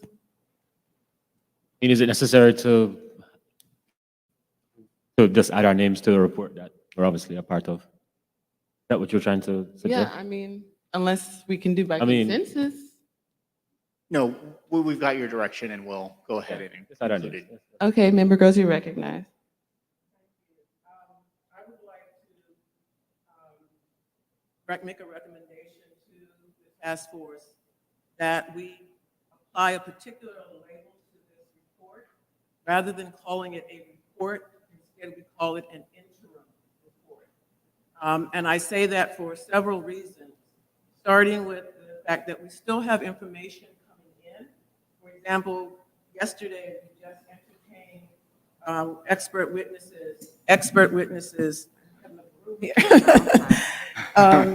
witnesses to address education issues, which will need to be folded in. Secondly, we are launching all of these community listening sessions. What signal would we be sending to the community if, that we have, already issued a report of harms, but they're still detailing and providing testimony on those harms, as well as their perspective on a number of other issues. So I think it would send an important signal to the community, first and foremost, that what they have to contribute does in fact matter. By calling it interim, we leave the door open to fold in some of the things that they will share over the next few months. And as we continue to detail the harms and identify facts and points, that we will then be able to fold those in as well. So I would like to make a motion that we identify this as an interim report. It's been properly moved and seconded that we identify this report as an interim report. Is there any discussion on the matter? Who seconded? Hearing no further discussion, we'll turn to Parliamentarian Johnson to cue a roll call vote.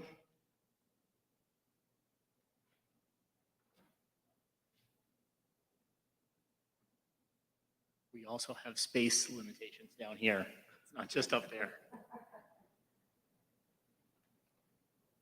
It's, Amendment C to item 15. I'll begin the vote with Chair Moore, Aye. Vice Chair Brown, Aye. Member Bradford, Aye. Member Grills, Aye. Member Holder, Member Jones Sawyer,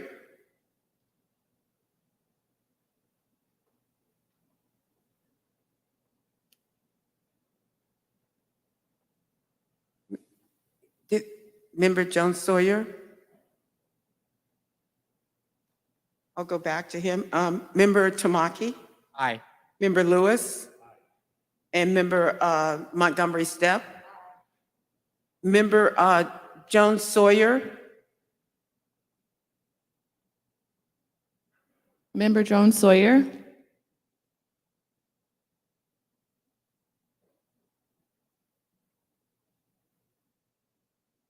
okay.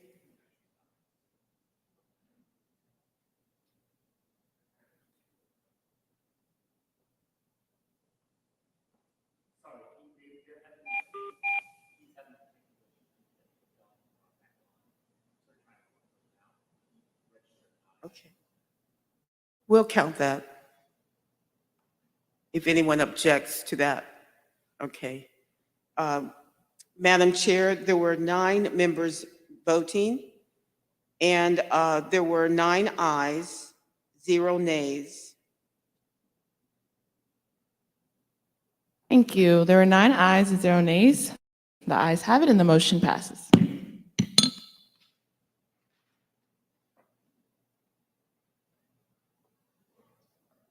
Any other high-level comments about the report?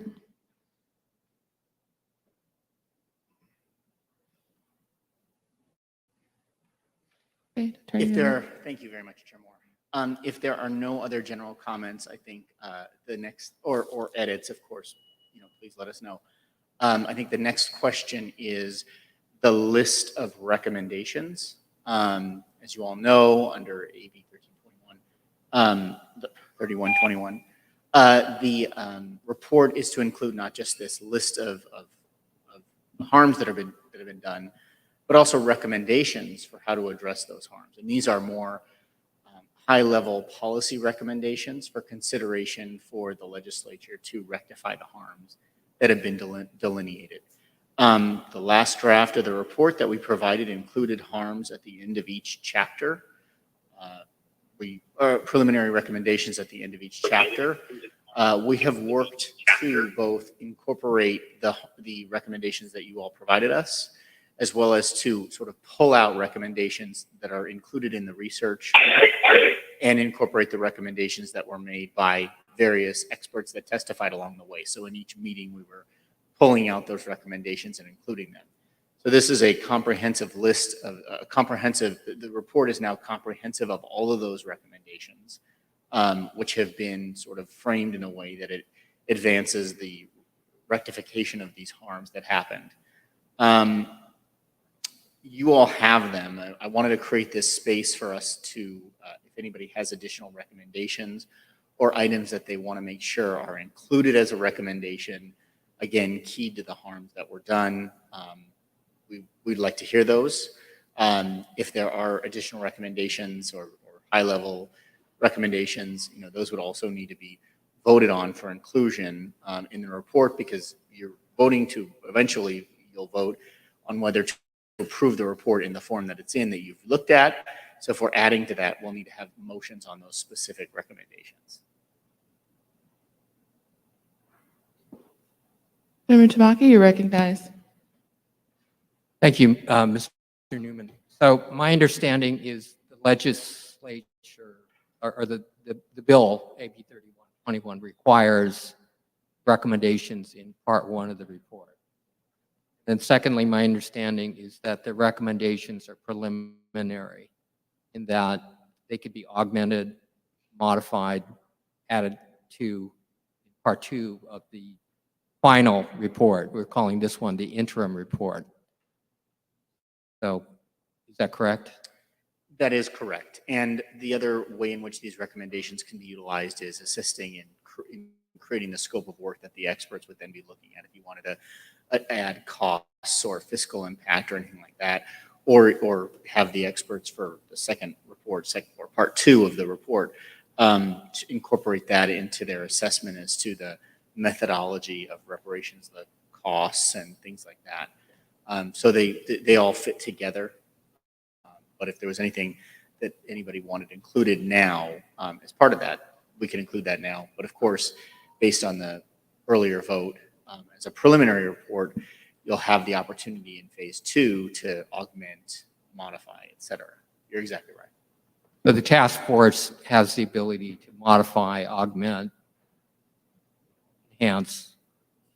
So I would view them as sort of an evolving set of recommendations. And we have labeled them in the report already that you all have as preliminary recommendations.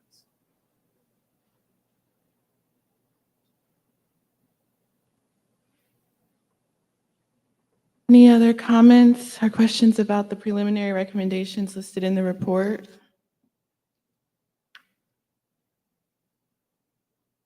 Member Groves, you're recognized. Process comment for us. There are 13 chapters and recommendations within each of those. Those are, I guess, to a great extent in the executive summary. Yes. So might it be helpful to go either chapter by chapter to see if there are any additions or comments about the recommendation, or go through it via the executive summary, so that there's a flow to what we're doing as opposed to leapfrogging cross chapters or cross topics. I can read them off. Is that what you want me to read? No, I'm just saying in terms of a process, can we say, all right, we're going to look at any recommendations in the introduction? Any comments or questions about that? Moving on, chapter 1. Any comments? Chapter 2. Just so that we have a kind of logical flow to discussing recommendations. Absolutely. Whatever you want to do. So, Madam Chair, you can guide us through that process. No problem. Yes, before I do that, I wanted to just make some high-level comments about the report. And I know that as a new advisory committee, you can take this into account.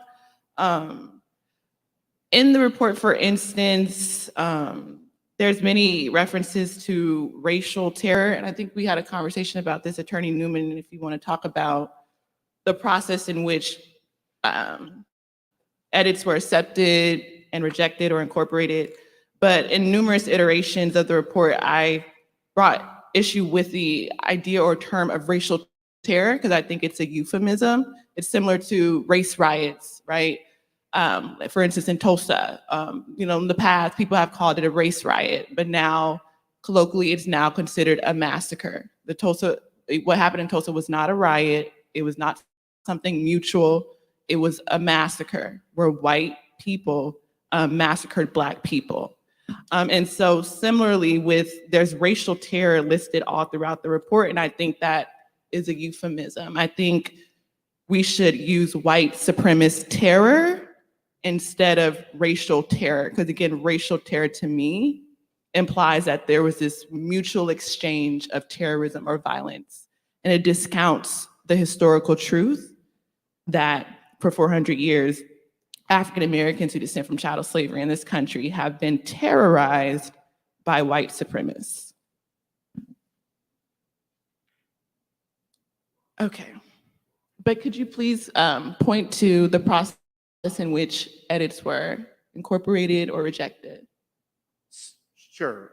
Just generally speaking, the edits, we serve the task force as a group of 9. So obviously, if you want to make a motion and direct that racial terror be shifted over to white supremacist terror, and that's what the task force votes on, then we'll incorporate that edit.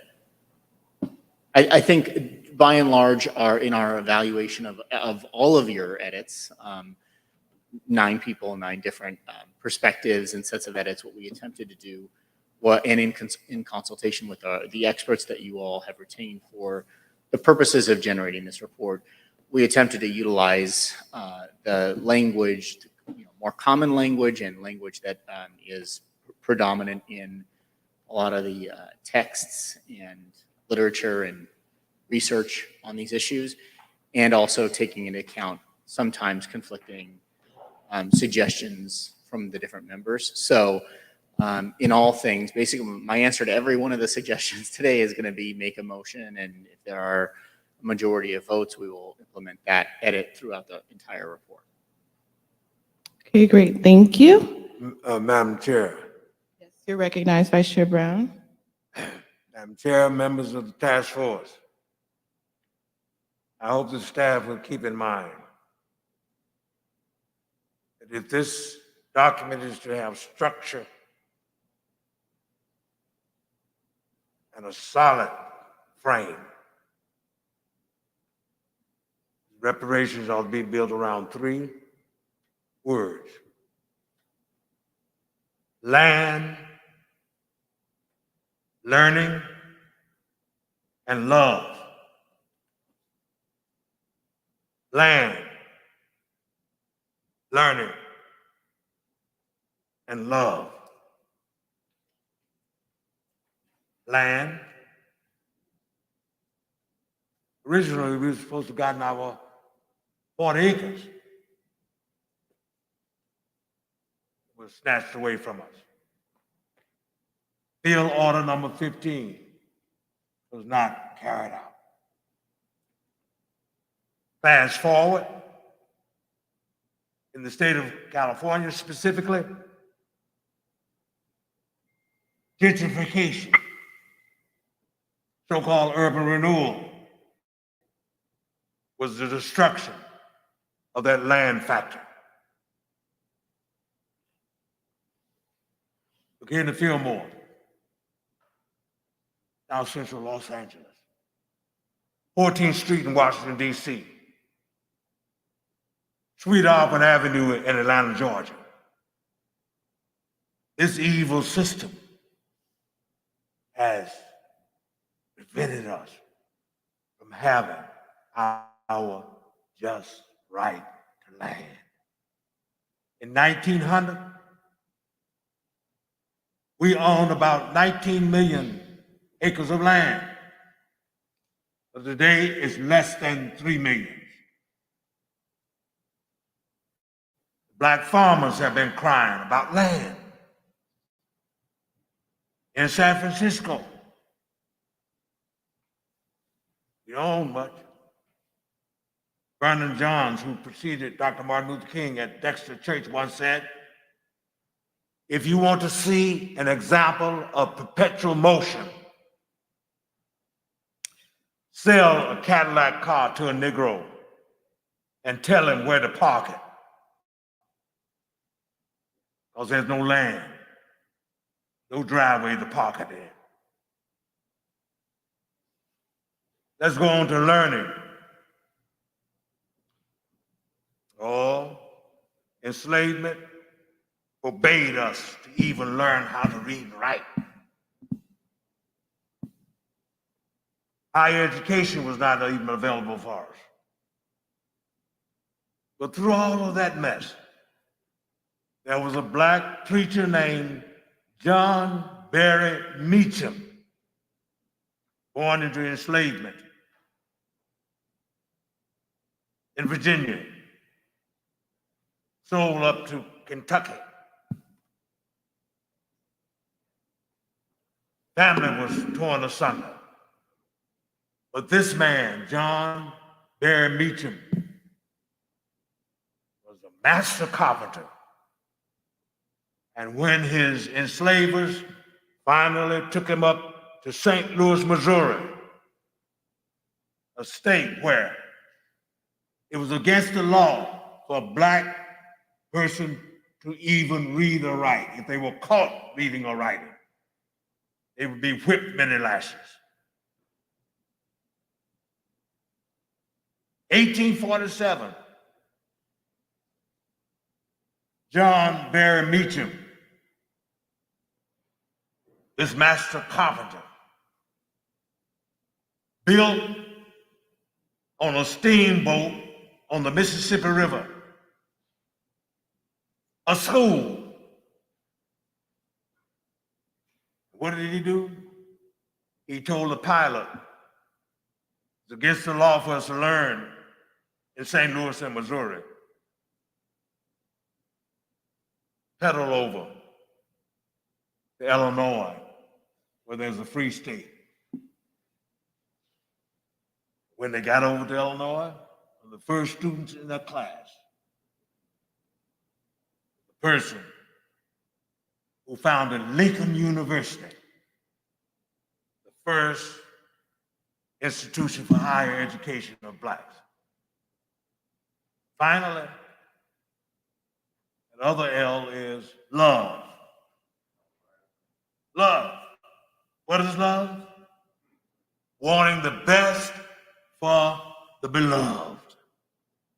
Working for the best for the beloved. But America has not loved us.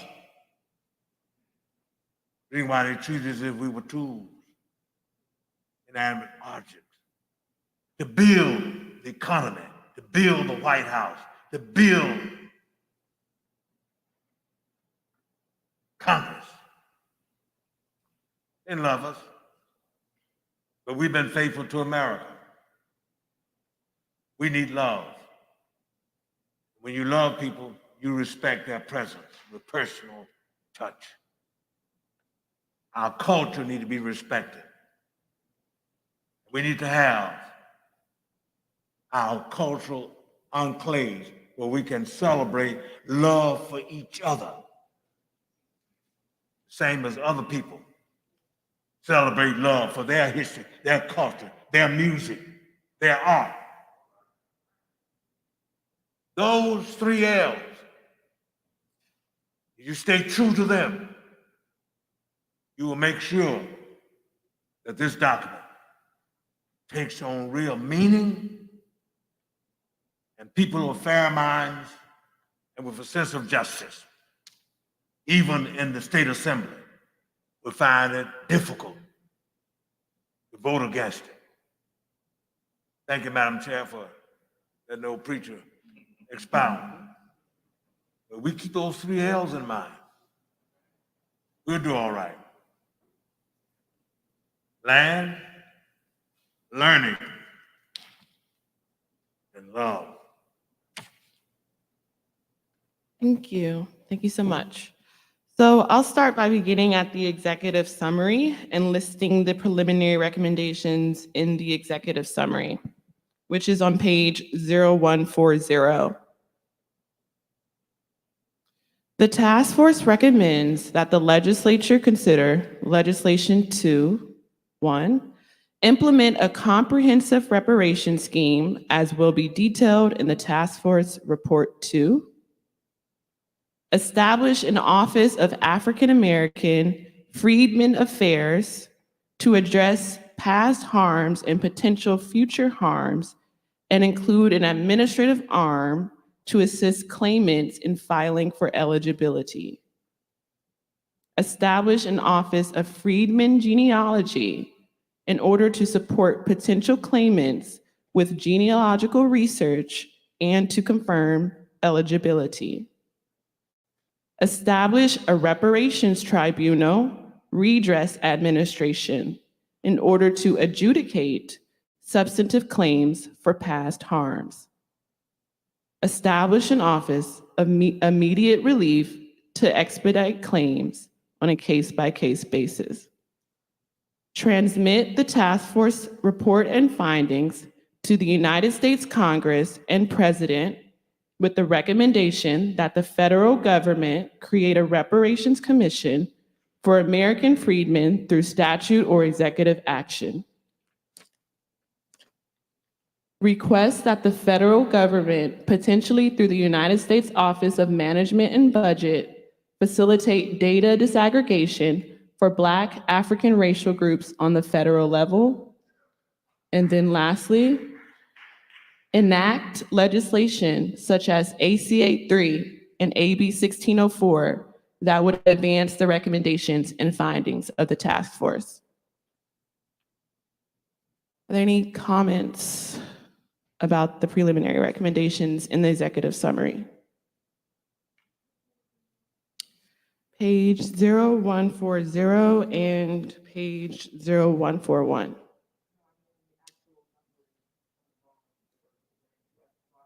Right here? Oh, sorry. 6 and 7.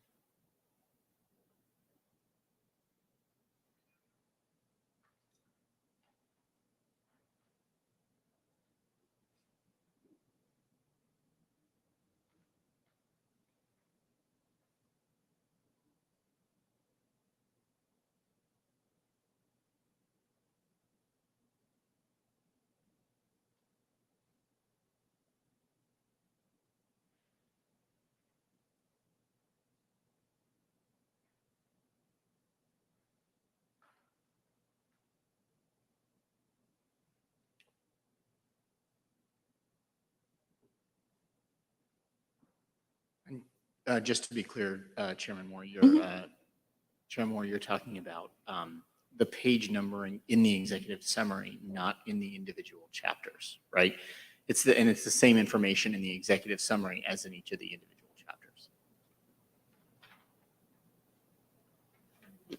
Well, Pages 6 and 7 of the executive summary. but there's more recommendations in the individual chapters. Like there's additional recommendations that I didn't read yet in the other chapters. I think that the executive summary includes Oh, all of the recommendations from each chapter. And what we did is in the executive summary, we give a breakdown of each of the chapters so people can just read the executive summary and get the high level of the report as a whole. That saves people from reading the 800, I think, pages.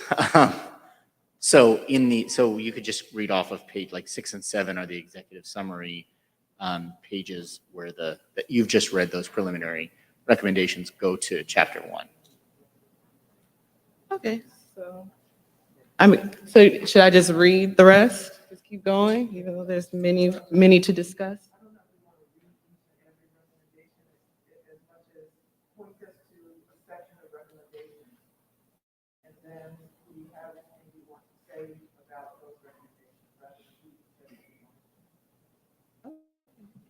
All right, so we'll start with chapter 1, which is enslavement, and the preliminary recommendations for enslavement I just listed. So are there any comments or questions on the preliminary recommendations for chapter 1, enslavement?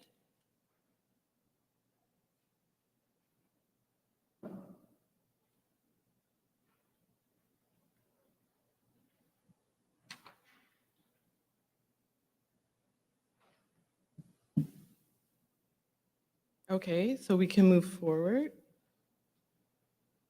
with the preliminary recommendations for racial terror, chapter 2.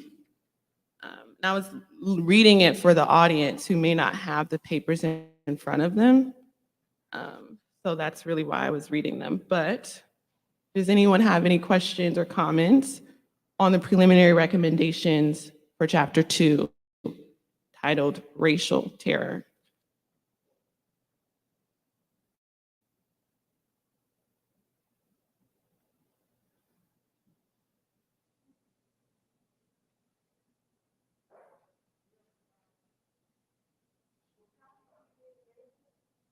Yes, the meeting materials are online. You can go to our website at oag.ca.gov/AB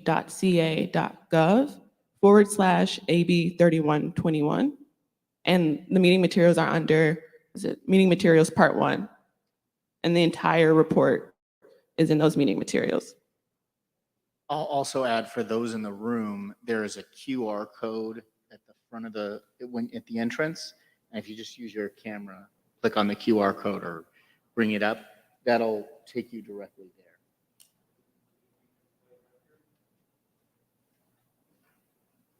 No, it's pretty long. I'm just going to read them because there's a need from the audience to learn. Yes.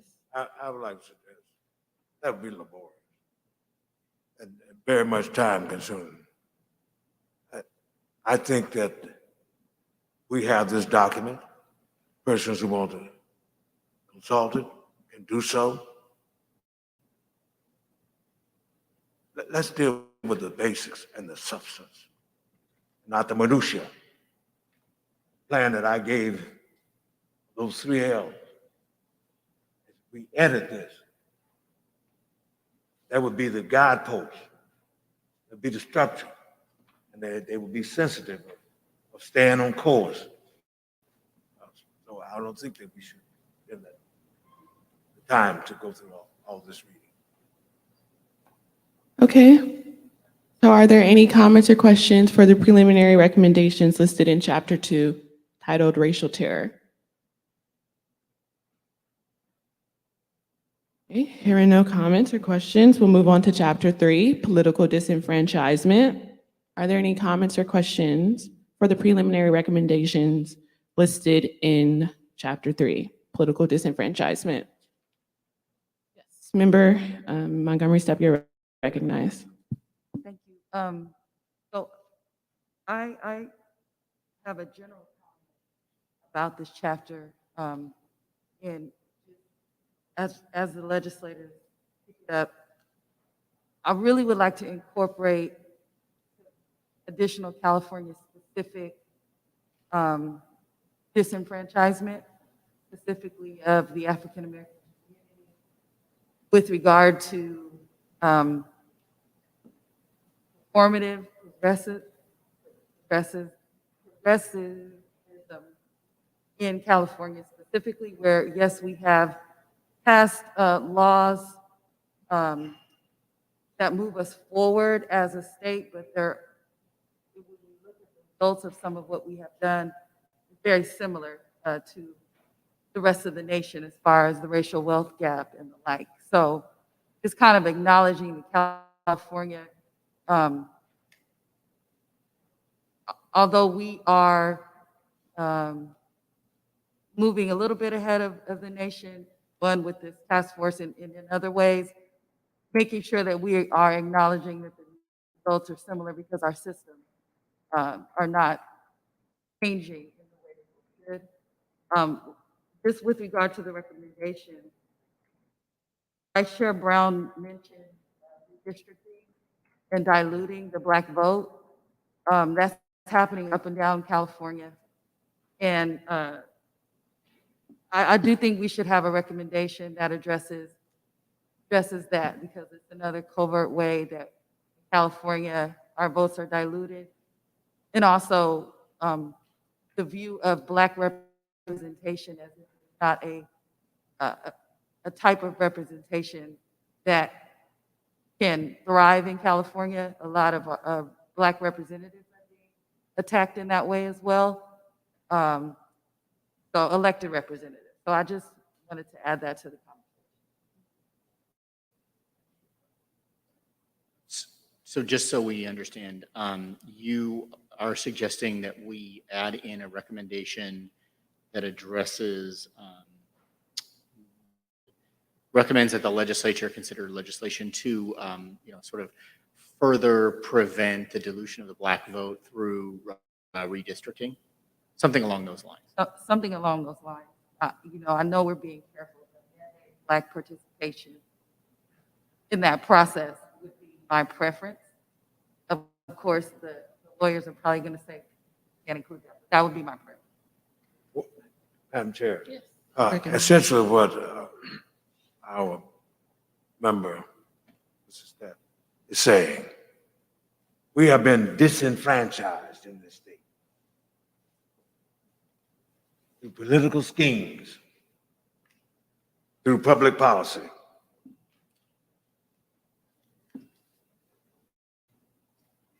That's the harm. That's the hurt. That's the damage.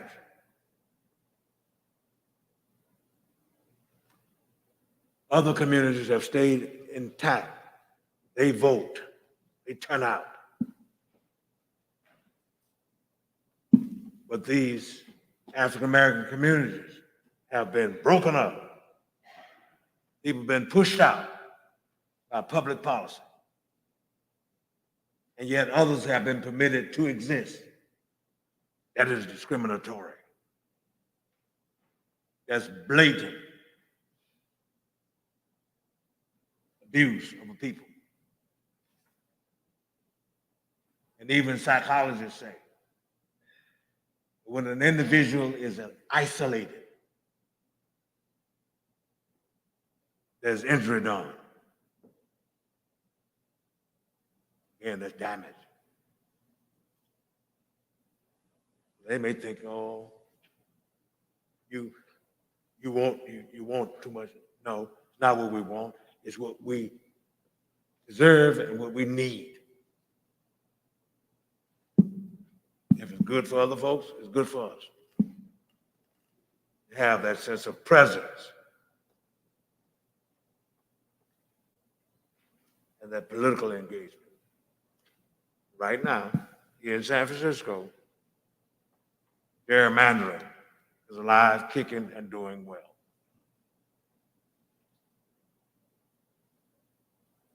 We need to spell that out in terms of the harm and what the remedy, panacea, must be.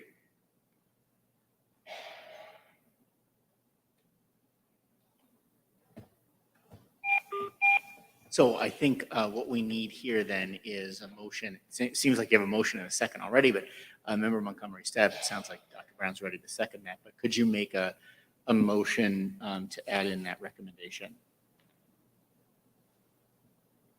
Yes. How you would frame it?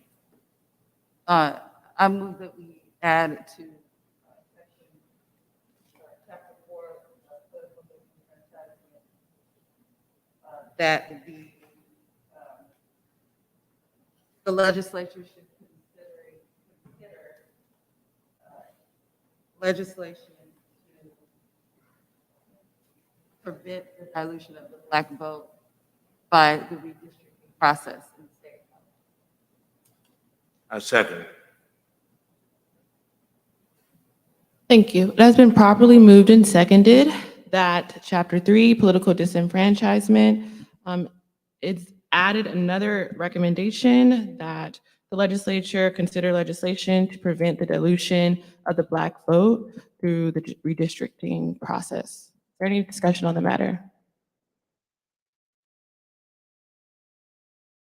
Hearing no further discussion, I'll turn to Parliamentarian Johnson for a roll call vote. Yes, Madam Chair, could you tell me who seconded that motion? Vice Chair Brown. Thank you. I will take the vote, beginning with Chair Moore, Aye. Vice Chair Brown, Aye.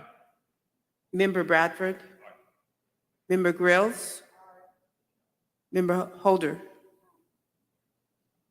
Member Holder votes aye. Member Jones Sawyer, Member Jones Sawyer. Member Jones Sawyer votes aye. Member Lewis, Member Lewis votes aye. Member Tamaki, Aye. Member Tamaki votes aye. Member Montgomery Stepp, Aye. Member Montgomery Stepp. Thank you. Oh, votes aye. Madam Chair, the total members present and voting were 9, and there were 9 ayes and 0 nays. Thank you. There were 9 ayes and 0 nays. The ayes have it and the motion carries. Sorry, I didn't hear Member Reggie Jones Sawyer. Did he communicate that to you? No. There were 8 members voting, present and voting, and that there were 8 ayes and 0 nays. Okay, thank you. Let the record reflect that there are 8 ayes 0 nays, and the ayes have it, and so the motion carries. There was one additional response I wanted to mention, which is as part of our work that has been going on, we did retain an expert, a legal expert, who is working on a survey of racist laws and case law in California. That is something that's in progress that we intend to include in sort of a final appendix to create, Member Montgomery Stepp, that record that you're talking about and really make clear the history of racism, de jure racism in California. Okay, thank you for that. So we'll move on to Chapter 4, the roots of many evils, residential segregation. Any comments or questions about the preliminary recommendations or any additions? Member Gross, you're recognized. Can you hold the microphone close? So I'd like to start with a question, particularly to the legislators. One of the first recommendations says to reverse the effects of anti-Black housing discrimination policies. I'm wondering whether or not that is too vague. This notion of just reversing, and we need to be a little bit more specific. Not sure what that specificity would be, but I also I'm not clear about the lack of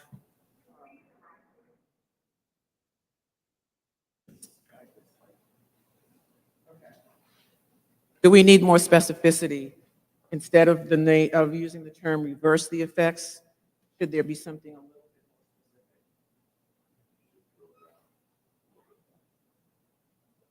And so that maybe, and we may not have the specific language to drill down at this moment, but given that we have the two legislators who will be working on the final edits, that with their team, they could bring more specificity so that it has more bite to it.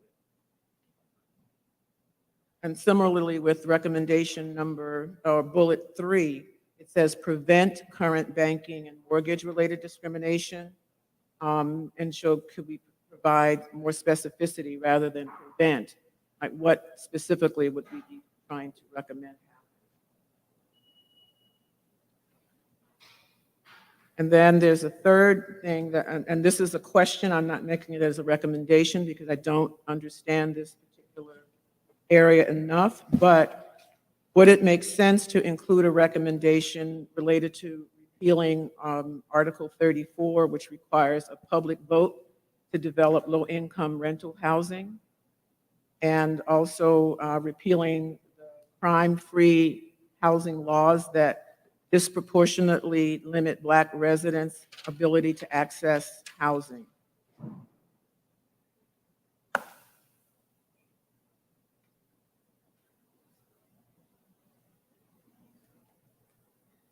So that's, again, a question, and I defer to the legislators to perhaps examine that and see whether or not that is something that would be in line with the harms that we've seen and move the needle around redress. Also, with respect to housing, might we consider a recommendation, something to the effect of establishing state-subsidized mortgage systems that guarantees low interest rates for qualified Black California mortgage applicants?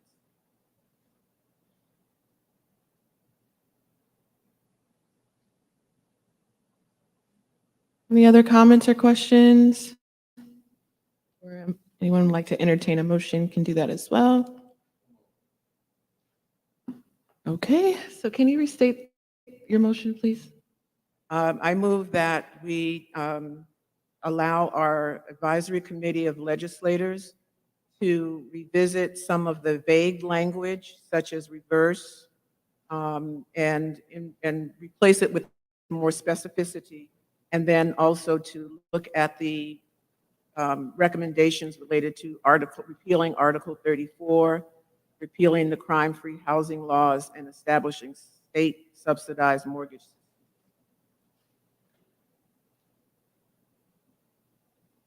Okay, you said crime-free. Crime-free housing laws. Okay, thank you. So it has been properly moved and seconded that the state legislatures, as part of the advisory committee, revisit some of the vague language in the report and replace with more specificity in this particular chapter. And then also secondly, recommend some discussion around Article 34, crime-free housing laws and state-subsidized mortgage applications. Is there any discussion on the matter? Hearing no discussion, I will turn to Parliamentarian Johnson for a roll call vote.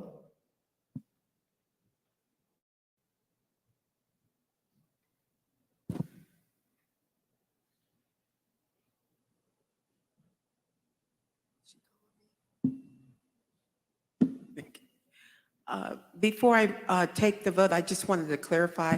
I believe Member Bradford seconded the motion before she completed the motion. So I want to make sure you're seconding the motion that she made. Yes, I will second Thank you. the motion as completed by Dr. Grills. Stated. Thank you. I will begin taking the vote with the chair. Aye. Chair Moore votes aye. Vice Chair Brown. Aye. Vice Chair Brown votes aye. Member Bradford. Aye. Member Bradford votes aye. Member Grills. Aye. Member Grills votes aye. Member Holder. Member Holder votes aye. Member Jones Sawyer.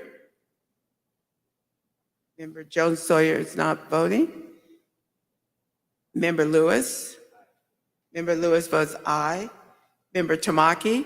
Aye. Member Tamaki votes aye. Member Montgomery Stepp. Member Montgomery Stepp votes aye.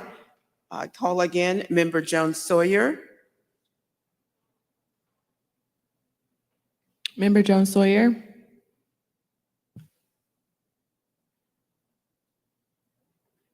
No vote. Thank you. Madam Chair, the total present and voting, the total number of voting members is 8. There were 8 ayes, 1 not voting, and 0 nays. Thank you. There are 8 ayes, 1 not voting, and 0 nays. So the ayes have it and the motion carries. We'll now move on to Chapter 5, Separate and Unequal Education. Any comments or questions or additions for the preliminary recommendations listed in Chapter 5?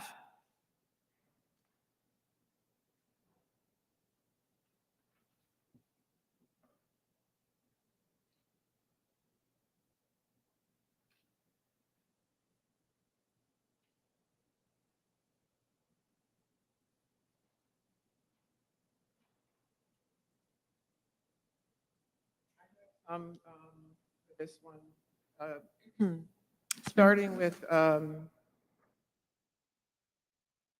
I can't. That we add a recommendation that the California school disciplinary practices have been noted to be biased against Black students. So a recommendation would be to implement a systematic review of public and private school disciplinary records and implement a statewide transition to equitable school disciplinary practices. Another recommendation would be to advance the timeline for implementation of ethnic studies classes in public and private high schools. That could be done before the 2025-2026 school year.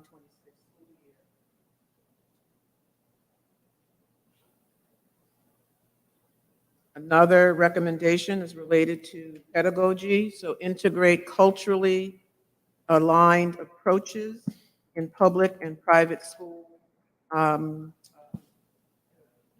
teaching practices. Similar to the recommendations made by our expert witness yesterday, Dr. Joyce King. In her testimony, her written testimony, she also provided a list of recommendations, which I would suggest they came out of the AERA in large measure, and I would recommend that we actually include all of those in our education recommendations. Thank you. If you could place those recommendations into a motion. I would move that we add that the California school disciplinary practices be addressed by implementing systematic review of public and private school disciplinary records. Secondly, advance the timeline for implementation of ethnic studies classes in public and private high schools. Third, adopt the recommendations in the expert witness testimony from Dr. Joyce King yesterday. Thank you. It's been properly moved and seconded that we'll add the following 3 preliminary recommendations to Chapter 5. Add school disciplinary systems addressed through a systematic review of public and private schools in the state of California. Number 2, advanced timeline for ethnic studies courses in public and private schools in the state of California. And 3, to adopt the recommendations provided by expert witness, Dr. Joyce King. Does that encapsulate everything? Okay, great, thank you. Is there any discussion on the matter? Hearing no further discussion, I'll go to Parliamentarian Johnson to cue a roll call vote. Thank you. I will take the vote on the 3 recommendations as set forth in the record, beginning with Chair Moore. Aye. Vice Chair Brown, Aye. Member Bradford. Aye. Member Bradford votes aye. Member Grills. Aye. Member Grills votes aye. Member Holder. Aye. Member Holder votes aye. Member Jones Sawyer. Member Jones Sawyer is off. Member Lewis. Member Lewis votes aye. Member Tamaki. Aye. Member Tamaki votes aye. And Member Montgomery Stepp. Member Montgomery Stepp votes aye. Madam Chair, there are 8 members present and voting. There were 8, excuse me, there were 8 ayes and no nays, 0 nays. Thank you. There are 8 ayes and 0 nays, and so the ayes have it and the motion carries. We'll now move to Chapter 6. Madam Chair, I'm sorry. I really apologize. I forgot one small shift in the last recommendation, providing scholarships for all Black high school graduates to cover 4 years of undergraduate education. And I would suggest that we add or trade schools. Given our discussion yesterday that not everyone wants to go to college, needs to go to college for their career interests, trade schools are very important. They do cost money. So we should include, I would just say we should add or trade schools to that last bullet. Okay, well, I was gonna, okay, well, it's been properly moved and seconded that we add trade schools to the last bullet for the preliminary recommendations. You can do that by consensus. Mhm. You can do that by consensus if there's no objection. Okay, is there any objections? Okay, I just want to bring to your attention that the bullet point at the top of page 17, it includes trade schools where it says provide funding for free tuition initiative, African-American or American Freedmen owned and controlled schools, pre-K to 12th grade, colleges and universities, trade schools, and professional schools. But then we'll add, as you said, trade schools to the last bullet point as well for scholarships. Okay, great. So Chapter 6, Racism and Environment and Infrastructure. Any comments or questions or additions to the preliminary recommendations in this chapter?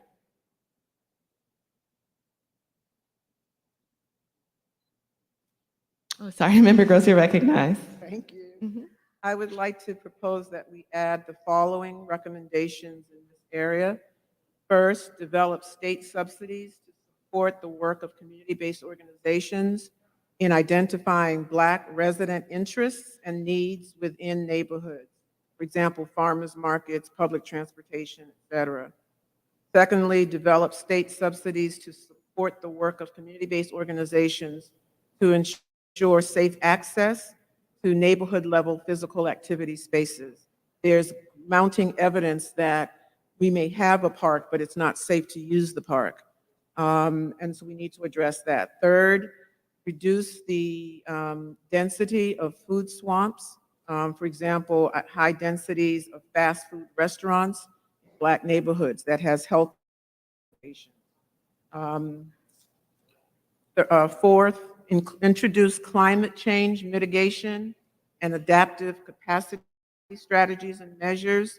For example, cooling centers, increasing green spaces that reduce urban heat, and air pollutant concentration. And then lastly, address the unequal exposure to air pollutants associated with roadway and heavy truck traffic, oil drilling, and heavy industry in Black neighborhoods. They are disproportionately impacted.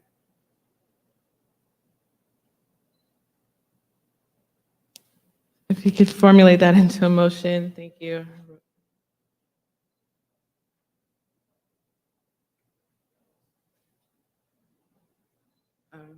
There's one more, sorry. Sorry? Tired. Support Black neighborhoods to advance policies and practices that limit the unequal siting or locating of vice retail businesses. We have documented in South LA specifically, and there are published articles on this now from my lab, of the overconcentration of what we call the trifecta, the co-location of liquor stores, marijuana dispensaries, and tobacco or smoke shops. And where the liquor stores in the past were the primary culprit contributing to crime and violence in Black neighborhoods, the smoke shops or the tobacco shops are now outpacing them. And they're all co-located. So I think we can do this by consensus, correct? Is there any objections? I was just going to say that she started by saying. I proposed, but it wasn't I moved, but yeah. So I think it's fine to go with that as the motion, and I just ask that we can get the language from you and pull it off of the video, but we're good there. Okay. So it's been properly moved and seconded that we'll adopt the 6 additional recommendations listed by Member Grills. I can recite it if needed. Is there any further discussion on the matter? Montgomery. Yes. Go ahead.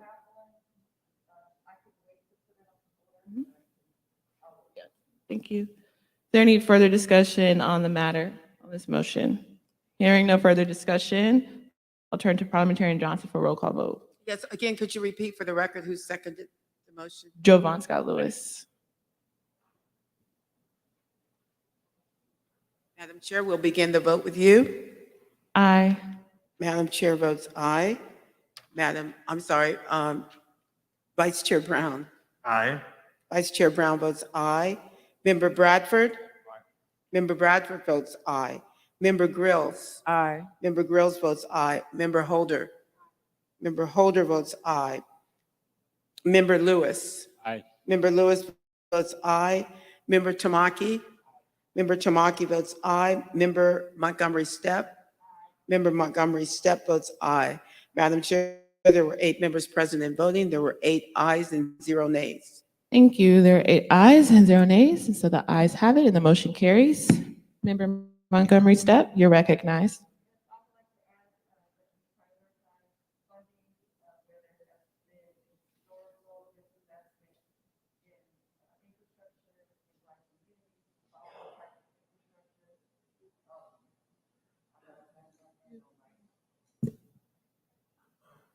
Okay. All right. Move. I would like to ask that we add the following recommendation that there be that we prioritize funding where there has been a historical lack of investment in infrastructure in Black communities, infrastructure including water infrastructure, piping, sidewalks, roads, lighting, and that is it.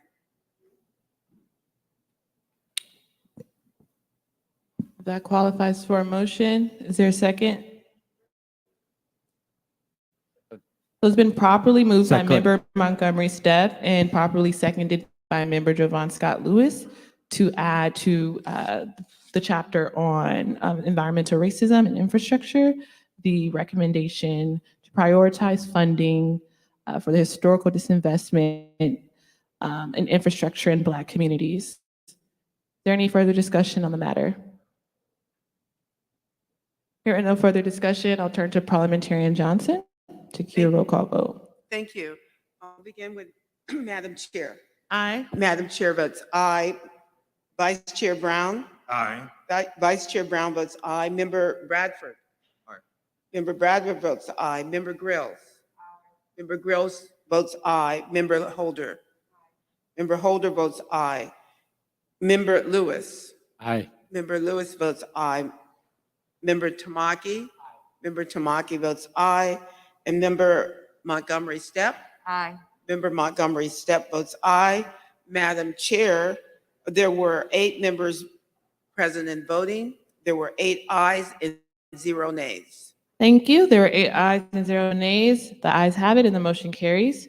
We'll now turn to Chapter 7, Pathologizing the Black Family. Any comments, questions, or additions to this chapter?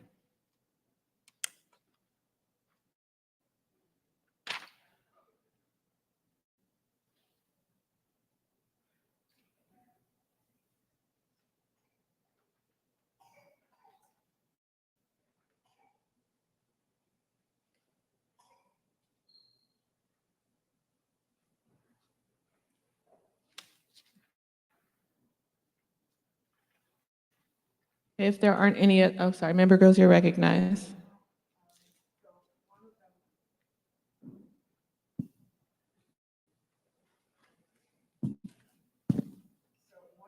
Has to do with the child welfare system and how that negatively impacts and benefits the Black family. So the recommendation that I would propose is that we review and adapt policies that block relative caregivers, the ability to take care of family members with children who have open child welfare cases, so that they are not only approved to care for these children who are members of their family, but they also are allowed to meet the requirements that will give them access to resources, medical and health and others, to care for those family members.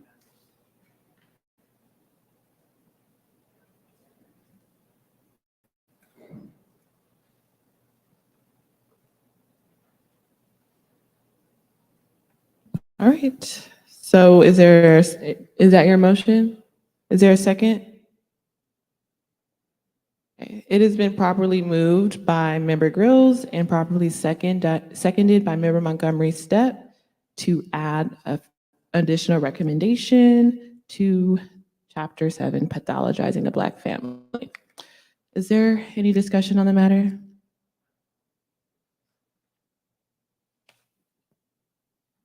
Hearing no further discussion, I'll turn to Parliamentarian Johnson to cue a roll call vote. Thank you very much. I'll begin with Chair Moore. Aye. Chair Moore votes aye. Vice Chair Brown? Aye. Vice Chair Brown votes aye. Member Bradford? Aye. Member Bradford votes aye. Member Grills? Aye. Member Grills votes aye. Member Holder? Member Holder votes aye. Member Lewis? Aye. Member Lewis votes aye. Member Tamaki? Member Tamaki votes aye. Member Montgomery Steppe? Member Montgomery Steppe votes aye. Madam Chair, there were 8 members present and voting. There were 8 ayes and 0 nays. Thank you. There are 8 ayes and 0 nays. The ayes have it and the motion carries. So we'll now turn to Chapter 9. Oh, sorry. Chapter 8, Control over Creative, Cultural, and Intellectual Life.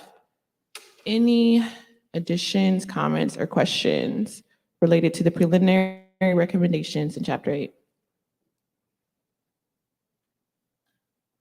Member Gross, you're recognized. I have the same concerns related to vague language that could perhaps be made more precise with the input of our legislators, and that is with respect to reversing the effects of anti-Black discrimination policies, et cetera, and preventing discrimination in the industries of art, culture, et cetera. I think the general gist of those recommendations are good, but the initial language of reversing or preventing is not precise enough.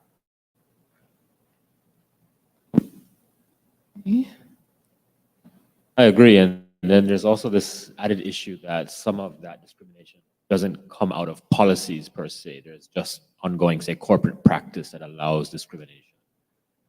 So we'd have to find some language that could help attend to practices that aren't necessarily encoded as policies.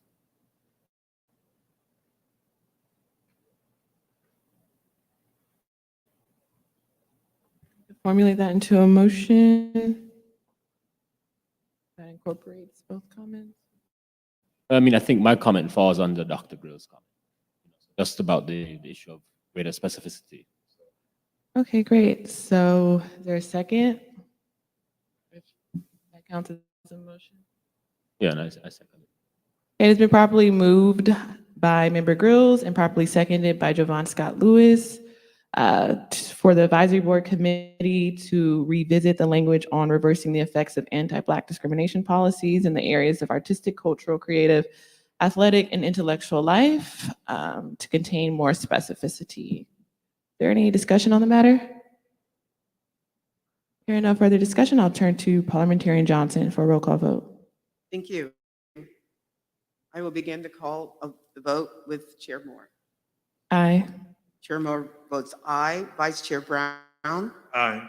Vice Chair Brown votes aye. Member Bradford? Aye. Member Bradford votes aye. Member Grills? Member Grills votes aye. Member Holder? Member Holder votes aye. Member Lewis? Aye. Member Lewis votes aye. Member Tamaki? Aye. Member Tamaki votes aye. Excuse me. Member Montgomery Stepp? Aye. Member Montgomery Stepp votes aye. Madam Chair, there were 8 members present and voting. There were 8 ayes and 0 nays. Thank you. There were 8 ayes and 0 nays. The ayes have it and the motion carries. We'll move to Chapter 9, Stolen Labor and Hindered Opportunity. Any comments, questions, or additions to the preliminary recommendations in Chapter 9?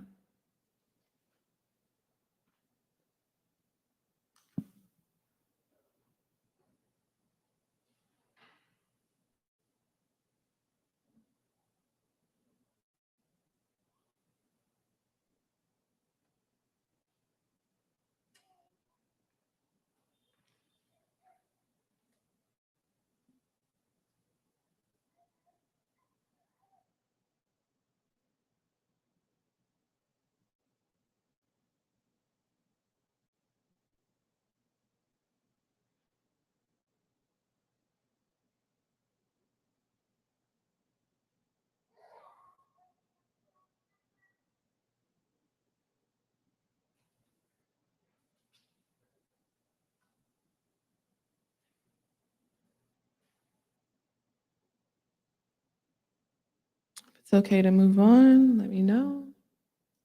Okay, we'll go to Chapter 10, an unjust legal system. Any comments, questions, or additions to Chapter 10, an unjust legal system?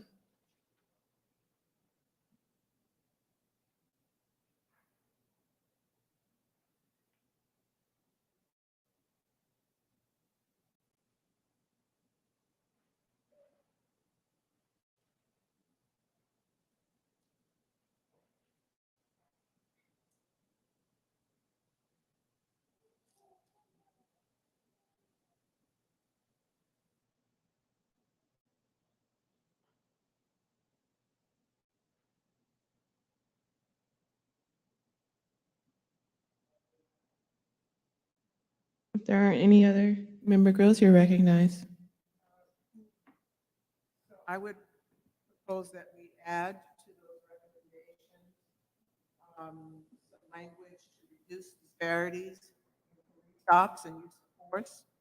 And that could consist of developing stronger accountability systems for officers that engage in harmful conduct and reduce the scope of law enforcement authority within our public safety system and shift to care-centered, community-based intervention and ample funding for prevention that would support not just public safety, but community safety. Yes, community safety, that invokes a much broader span of institutions and practices. And then to reduce disparities in incarceration, we need to root out policies such as prosecutorial conduct and sentencing that are nominally race neutral, but actually have racially disparate impacts. Secondly, root out anti-Black implicit bias among law enforcement personnel, including prosecutors, judges, probation and parole officers, and deputies and custody staff who work within the jail facility. Third, invest in institutions and infrastructure that reduce the likelihood of criminal activity, such as care-based services, education, youth development, jobs, and living wages. Thank you. So if that counts as a motion, is there a second? It's been properly moved by Member Grills and properly seconded by Member Montgomery Stepp to add the additional recommendations to chapter 10, an unjust legal system. Is there any discussion on the additional recommendations proposed by Member Grills? Hearing no further discussion, I'll turn to Parliamentarian Johnson to cue a roll call vote. Thank you. I will call for the vote on the recommendations made by Member Grills and seconded by Member Montgomery Stepp, starting with Chair Moore. Aye. Chair Moore votes aye. Vice Chair Brown? Aye. Vice Chair Brown votes aye. Member Bradford? Aye. Member Bradford votes aye. Member Grills? Aye. Member Grills votes aye. Member Lewis? Aye. Member Lewis votes aye. Member Holder? Aye. Member Holder votes aye. Member Tamaki? Aye. Member Tamaki votes aye. And Member Montgomery Stepp? Aye. Member Montgomery Stepp votes aye. Madam Chair, there were 8 members present and voting. There were 8 ayes and 0 nays. Thank you. There are 8 ayes and 0 nays, and so the ayes have it and the motion carries. We'll now turn to chapter 12, the wealth gap. Any additions, comments, or questions related to the preliminary recommendations in chapter 12, the wealth gap?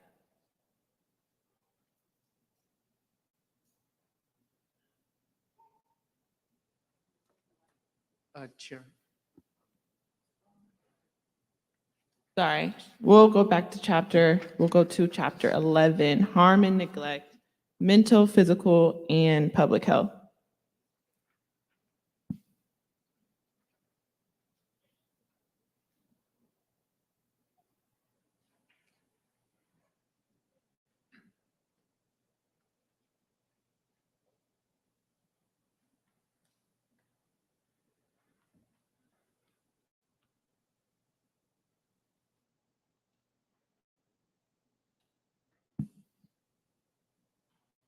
Yes, Member Gross. So one of the things that I'd like to propose is that we ensure that within the healthcare, but especially within the mental healthcare system, there's a tendency to require that every intervention, particularly that's going to go through governmental entities, county departments of mental health, the probation department, et cetera, that the interventions have to be evidence-based practices.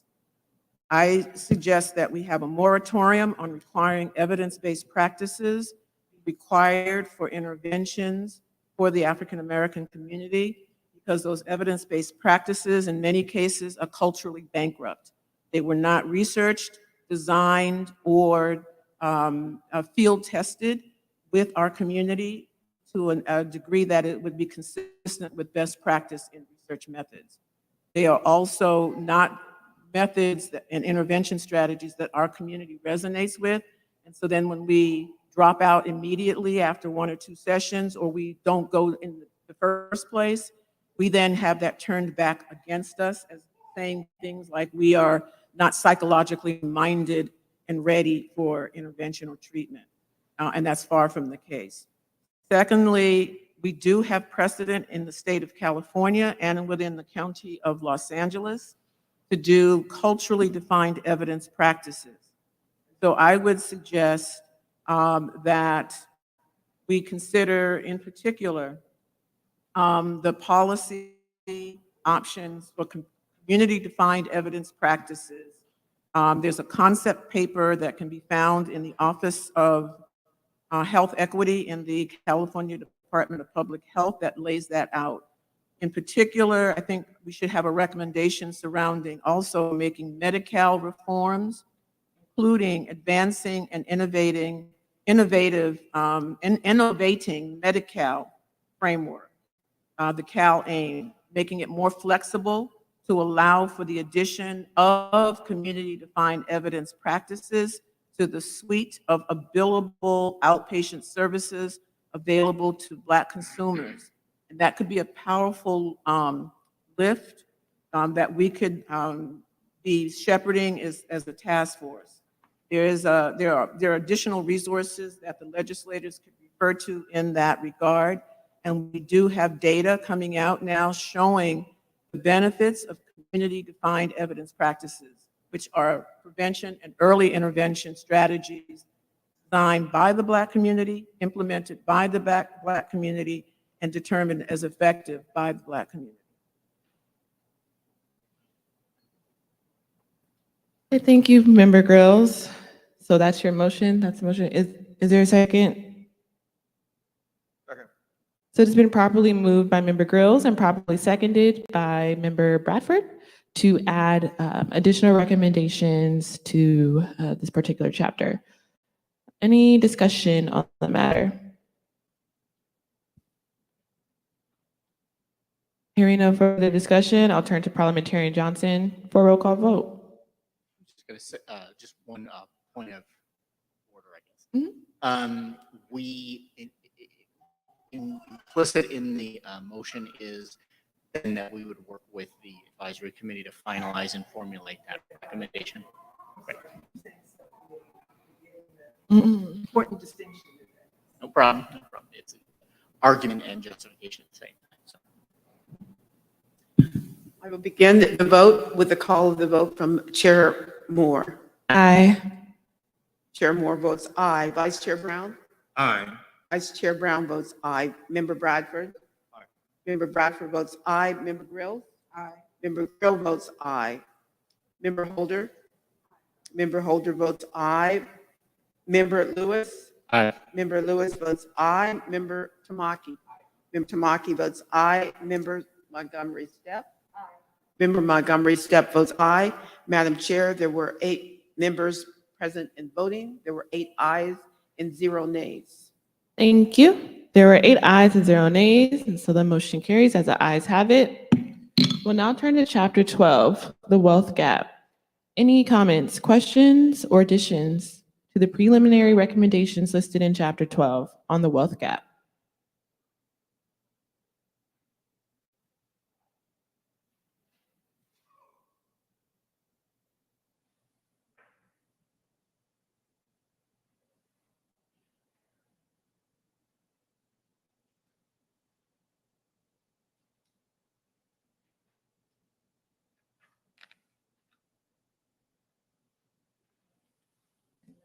Chapter 13, excuse me, which is the last chapter.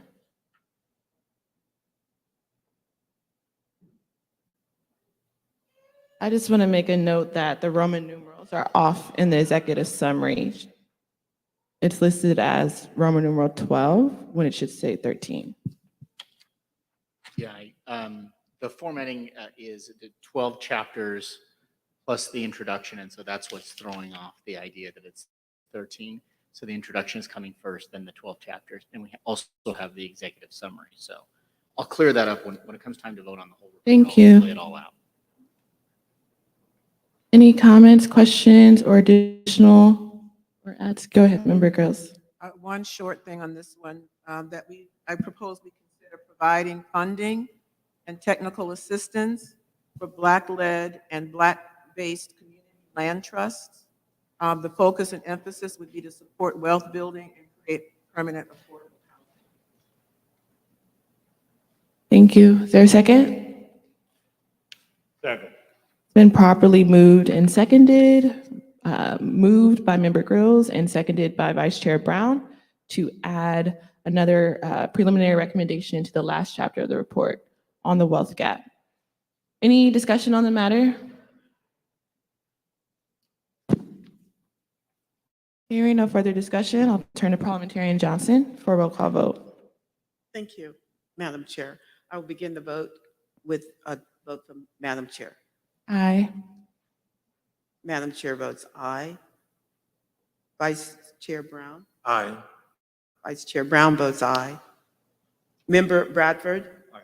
Member Bradford votes aye. Member Grills? Aye. Member Grills votes aye. Member Holder? Member Holder votes aye. Member Lewis? Aye. Member Lewis votes aye. Member Tamaki? Member Tamaki votes aye. Member Montgomery Steppe? Member Montgomery Steppe votes aye. Madam Chair, there were 8 members present and voting. There were 8 ayes and 0 nays. Thank you. There were 8 ayes and 0 nays. The ayes have it and the motion carries. So I know there were some additional slides or information, I think from Member Holder and then myself about the report.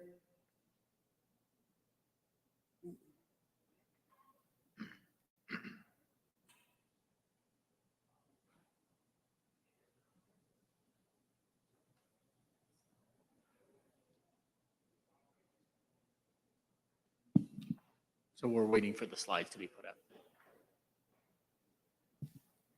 Parliamentarian Johnson, can you check your phone, please? Do you have your phone near you? Your phone? Can you check your phone? Thank you.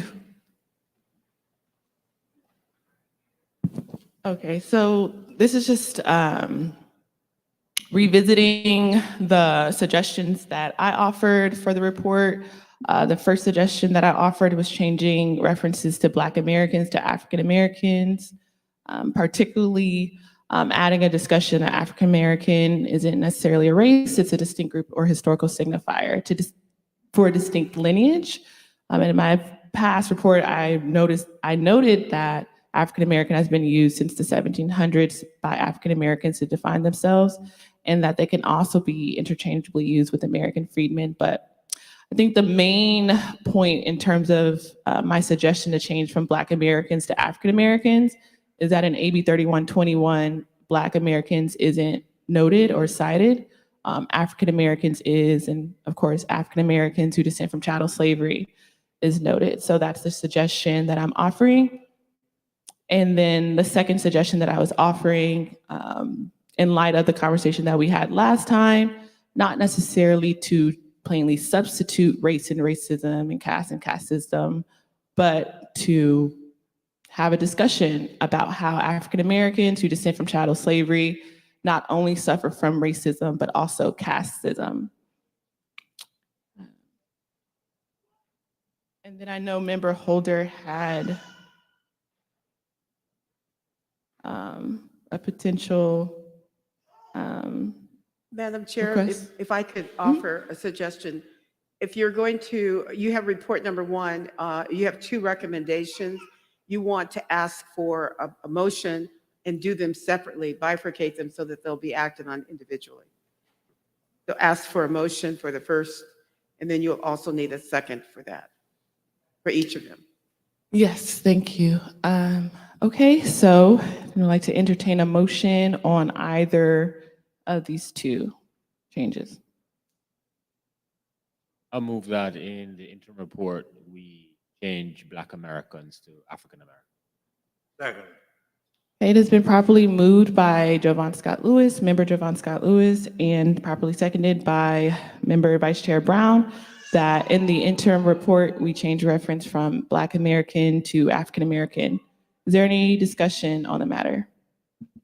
I would only add that, again, I, as an individual who identifies as African American, truly understand where we're going. But as stated earlier by one of the individuals who spoke during oral communications, there are whites that identify as Africans. There are Asians that identify as Africans. So I'm just saying, I think you open it up again to more people to say, oh, I'm African American if I've come from South Africa or whatever the case may be. So I'm just curious about that. Can I respond to that? Yeah. I was thinking about that, and there was the public commenter who made that. Well, and you know, in my experience or observation, somebody would not come here, say from Nigeria, and call themselves an African American. They would call themselves an African, or they would call themselves a Nigerian American.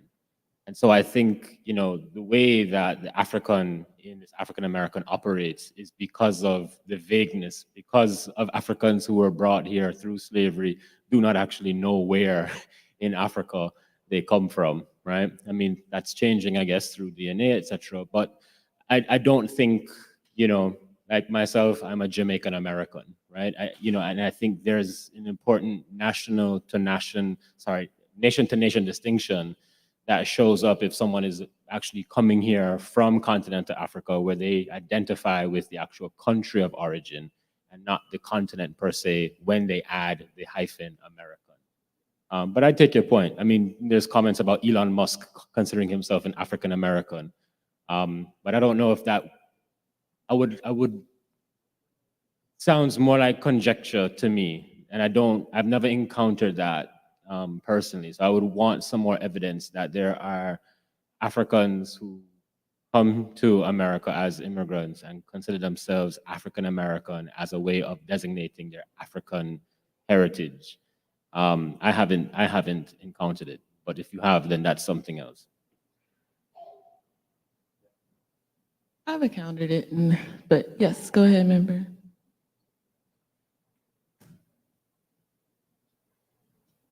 Thank you. I would just ask that it is clearly defined for purposes of the report. It is in the statute, so that there is no, if we define it in the report, then we don't move away from that in the report. And so I think that the way that you have it here just needs to be clear in the report if we make this change. And then the other thing that I was thinking about was just the fact that we do reference in the report, because we don't have that disaggregated data, we do reference a lot in the studies that we reference. You know, in that case, I think it just should. I think it should stay true to whatever that study says, and just because that's the purpose of a reference. But other than that, I think I'm supportive. Yes. Member Holder, you're recognized. Yeah, I would reiterate what member Montgomery just. Yeah, I would reiterate what member Montgomery said at the end regarding the studies that are the underpinning for this report and staying consistent with the language of the studies, which are not disaggregated along these lines. I think that this report has to we always have to embed the language that we use throughout the study in the reports that are the underpinning for the overarching report. And it's going to be critical that any language that we use is evidence-based in order for our study to seem methodologically sound. So I don't think I would caution against changing this language because I think it undermines the methodology of the report and overall. Member Gross. So I wished I was at home so I could just kind of pull up from my computer about to reference. But I think to member Jovan Scott Lewis's point, the issue about how we self-identify is fairly complicated.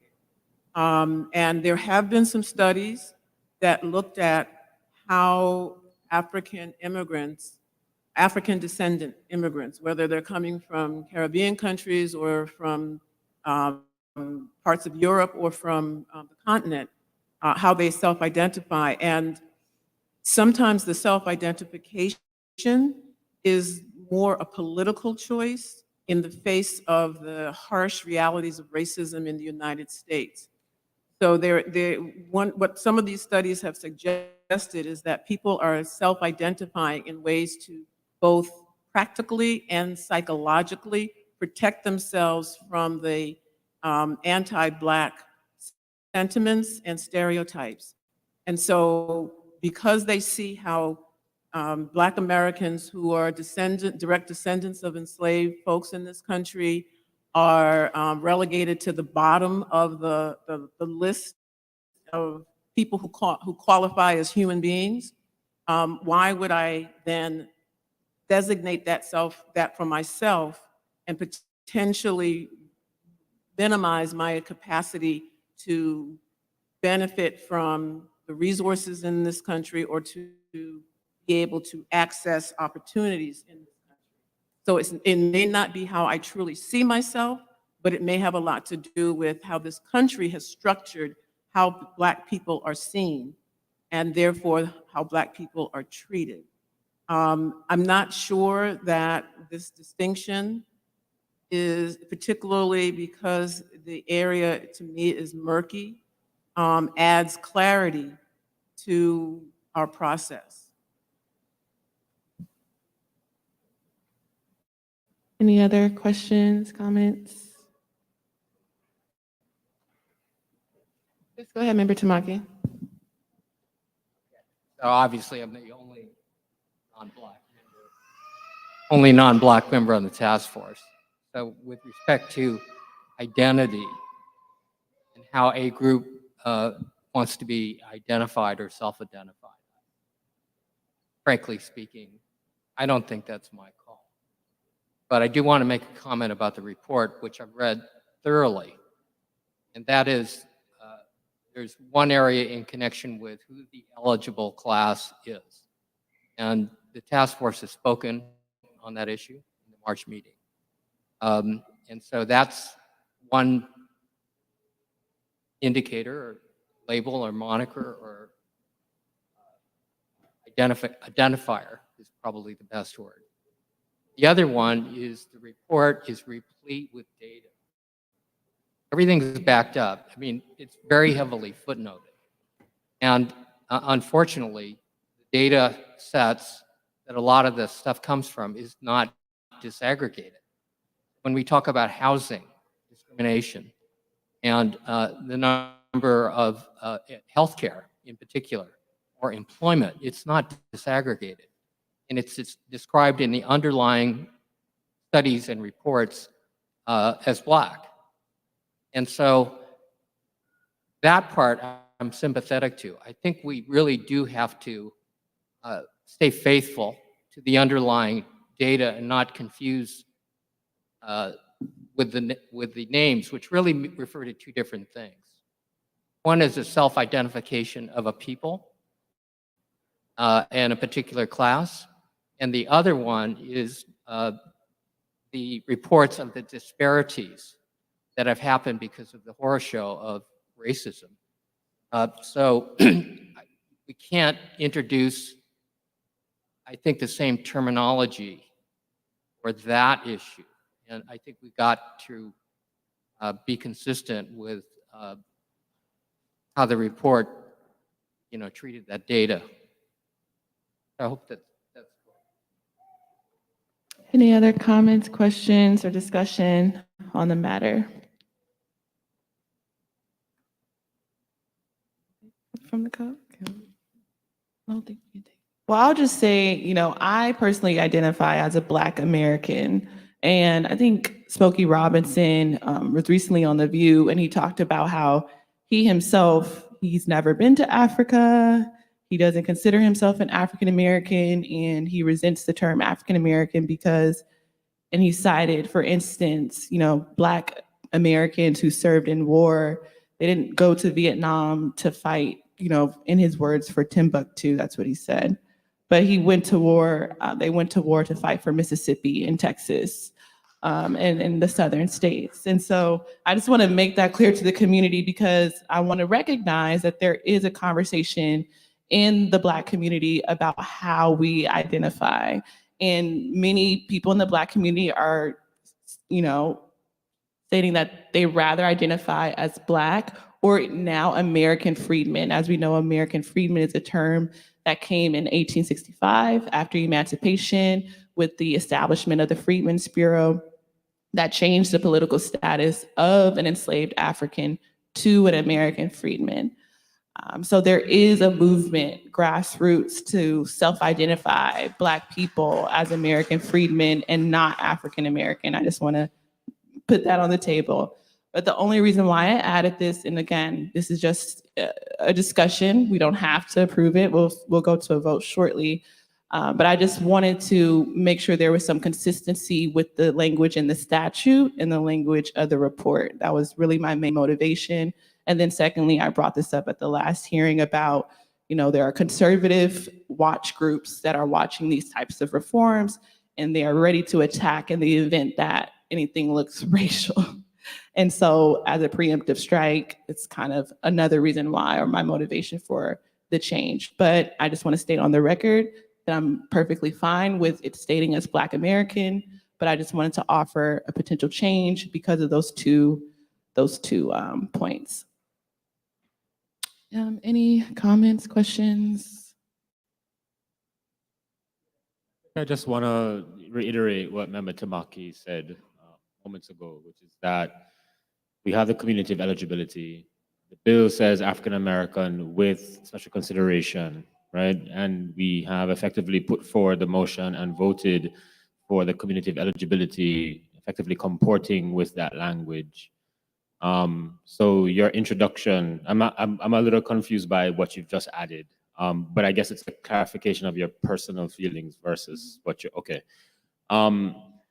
So, I mean, I think, that's what's in the bill. It comports with what we voted on last month.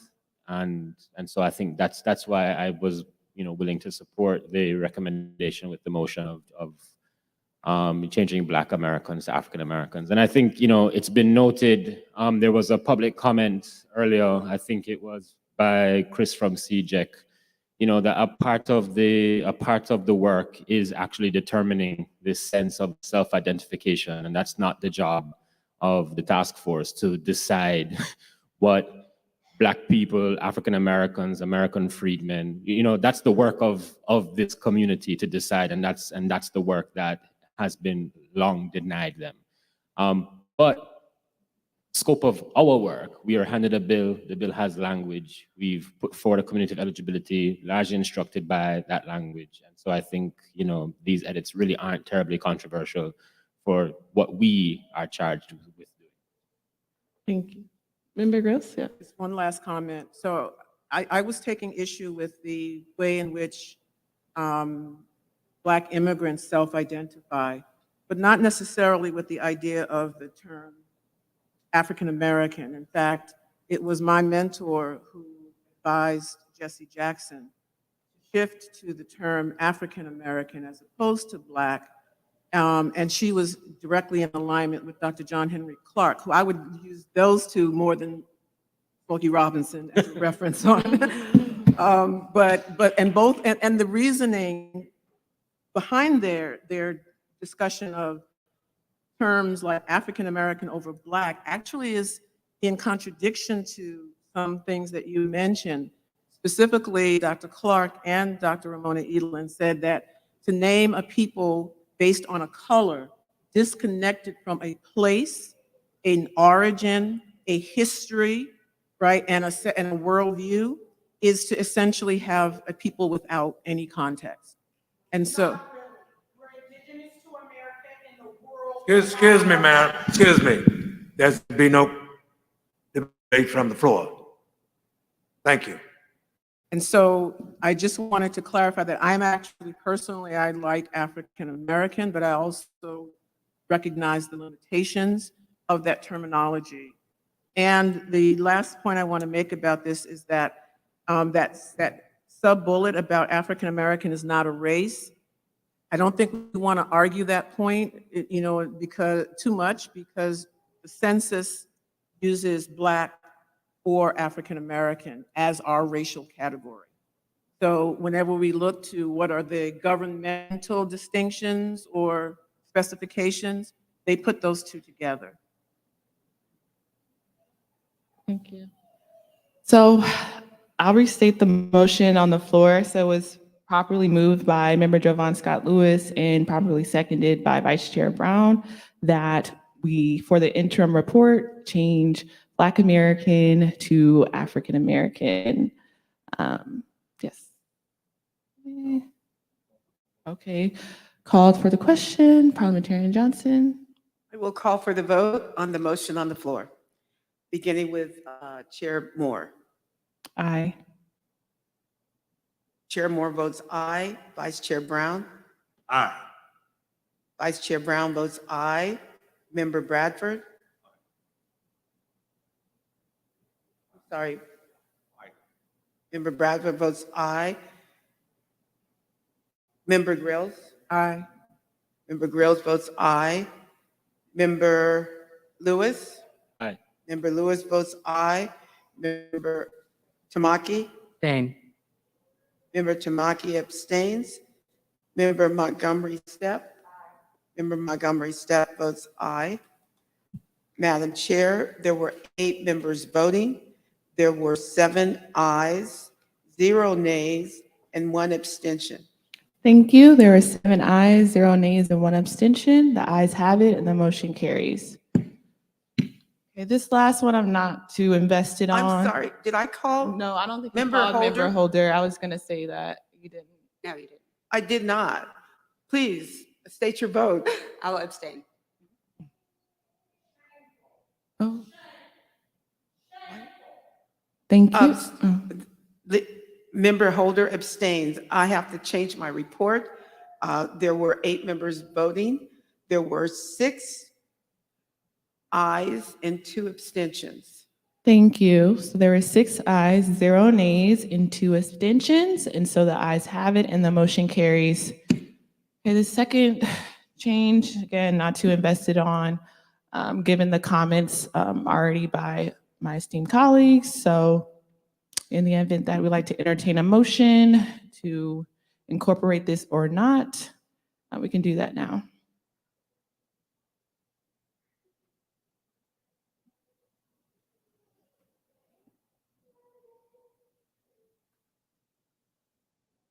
Or we can just, by consensus, we can just say we don't want to do this. You don't have to do anything. Okay. If there's no motion. by the lack of a Okay. motion. Okay. Okay, great. So we'll move on to the next item on our agenda, but I wanted to give space in the event that task force members has any comments about the forward that I wrote, because that's also going to be a part of the interim report.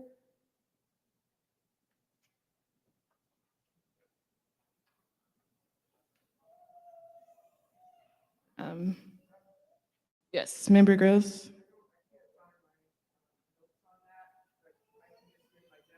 Yes. Mhm. I think your forward has an opportunity to kind of lift up the aerial view on the issue of reparations, and why it is so important, and that it is it's a debatable topic in terms of how it is understood and seen.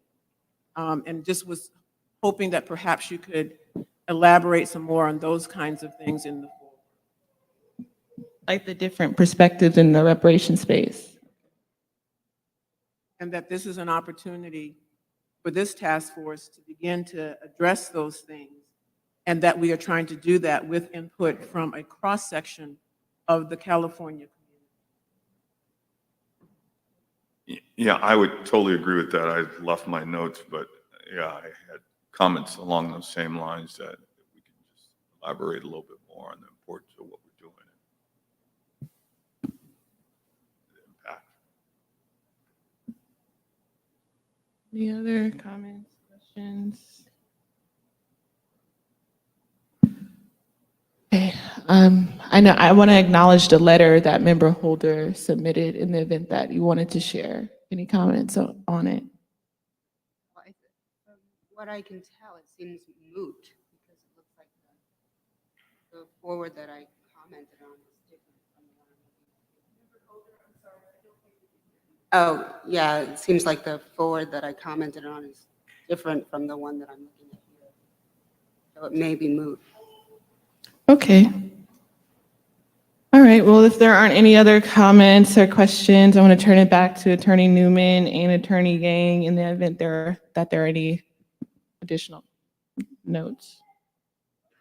No, we have, I think, extensive feedback, which we'll go ahead. I would suggest what we need in order to move forward with the final report is a motion approving the 12 chapters, introduction and executive summary with the recommendations, as you all have discussed throughout the day, with the direction to the advisory committee of members Bradford and Joan Sawyer to work with us as we finalize and do the final formatting and get the report ready for production. Okay. We did that, correct? We already did that. No, we need. I need a universal. Okay. We need to vote that. Yeah, you've been. All voting right. on So we like entertain a motion on that matter.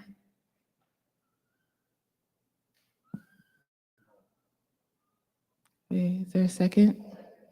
So it has been properly moved by Senator Bradford and properly seconded by Member Grills that we authorize the advisory board committee that comprises of Senator Bradford and Assemblymember Reggie Jones Sawyer to work alongside the California Department of Justice to finalize the edits, including the additional recommendations listed in today's session for the introduction and the 12 chapters of the interim report. Is there any discussion on the matter? an executive summary. And the executive summary, excuse me. You need to say that you approve the report with those recommendations that you mentioned. To approve the report. Okay, so I'll restate the motion. This motion on the floor is for the advisory board committee that comprises of Senator Bradford and Assembly Reggie Jones Sawyer to work alongside the Department of Justice to approve the executive summary, introduction, and 12 chapters, including the additional preliminary recommendations stated in today's session for the interim report. Not exactly. The motion needs to approve of the report and then everything else. And then the advisory committee. Oh, okay. Okay, so the motion on the floor is to approve the report with the additional recommendations that we discussed today. Okay, thank you for that. Is there any discussion on the matter?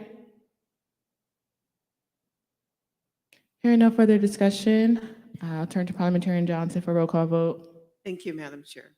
I will begin with Madam Chair's vote. Aye. Madam Chair votes aye. Vice Chair Brown?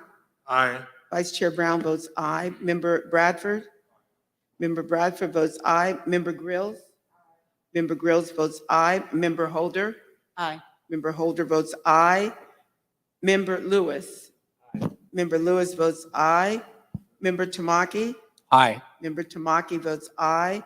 Member Montgomery Stepp? Aye. Member Montgomery Stepp votes aye.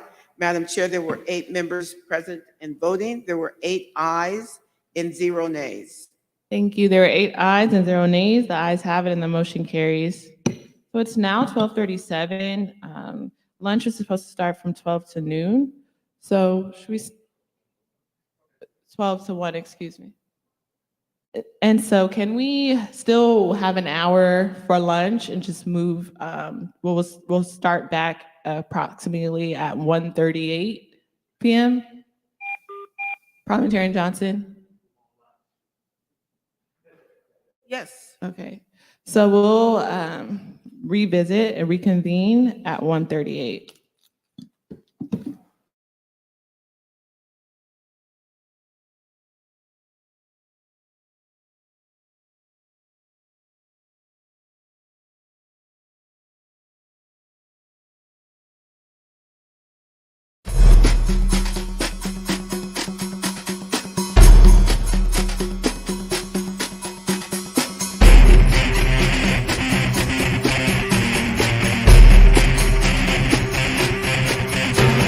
So if you were to bring the black share of wealth at least to the black share of the population, it would require an additional at least $10 trillion.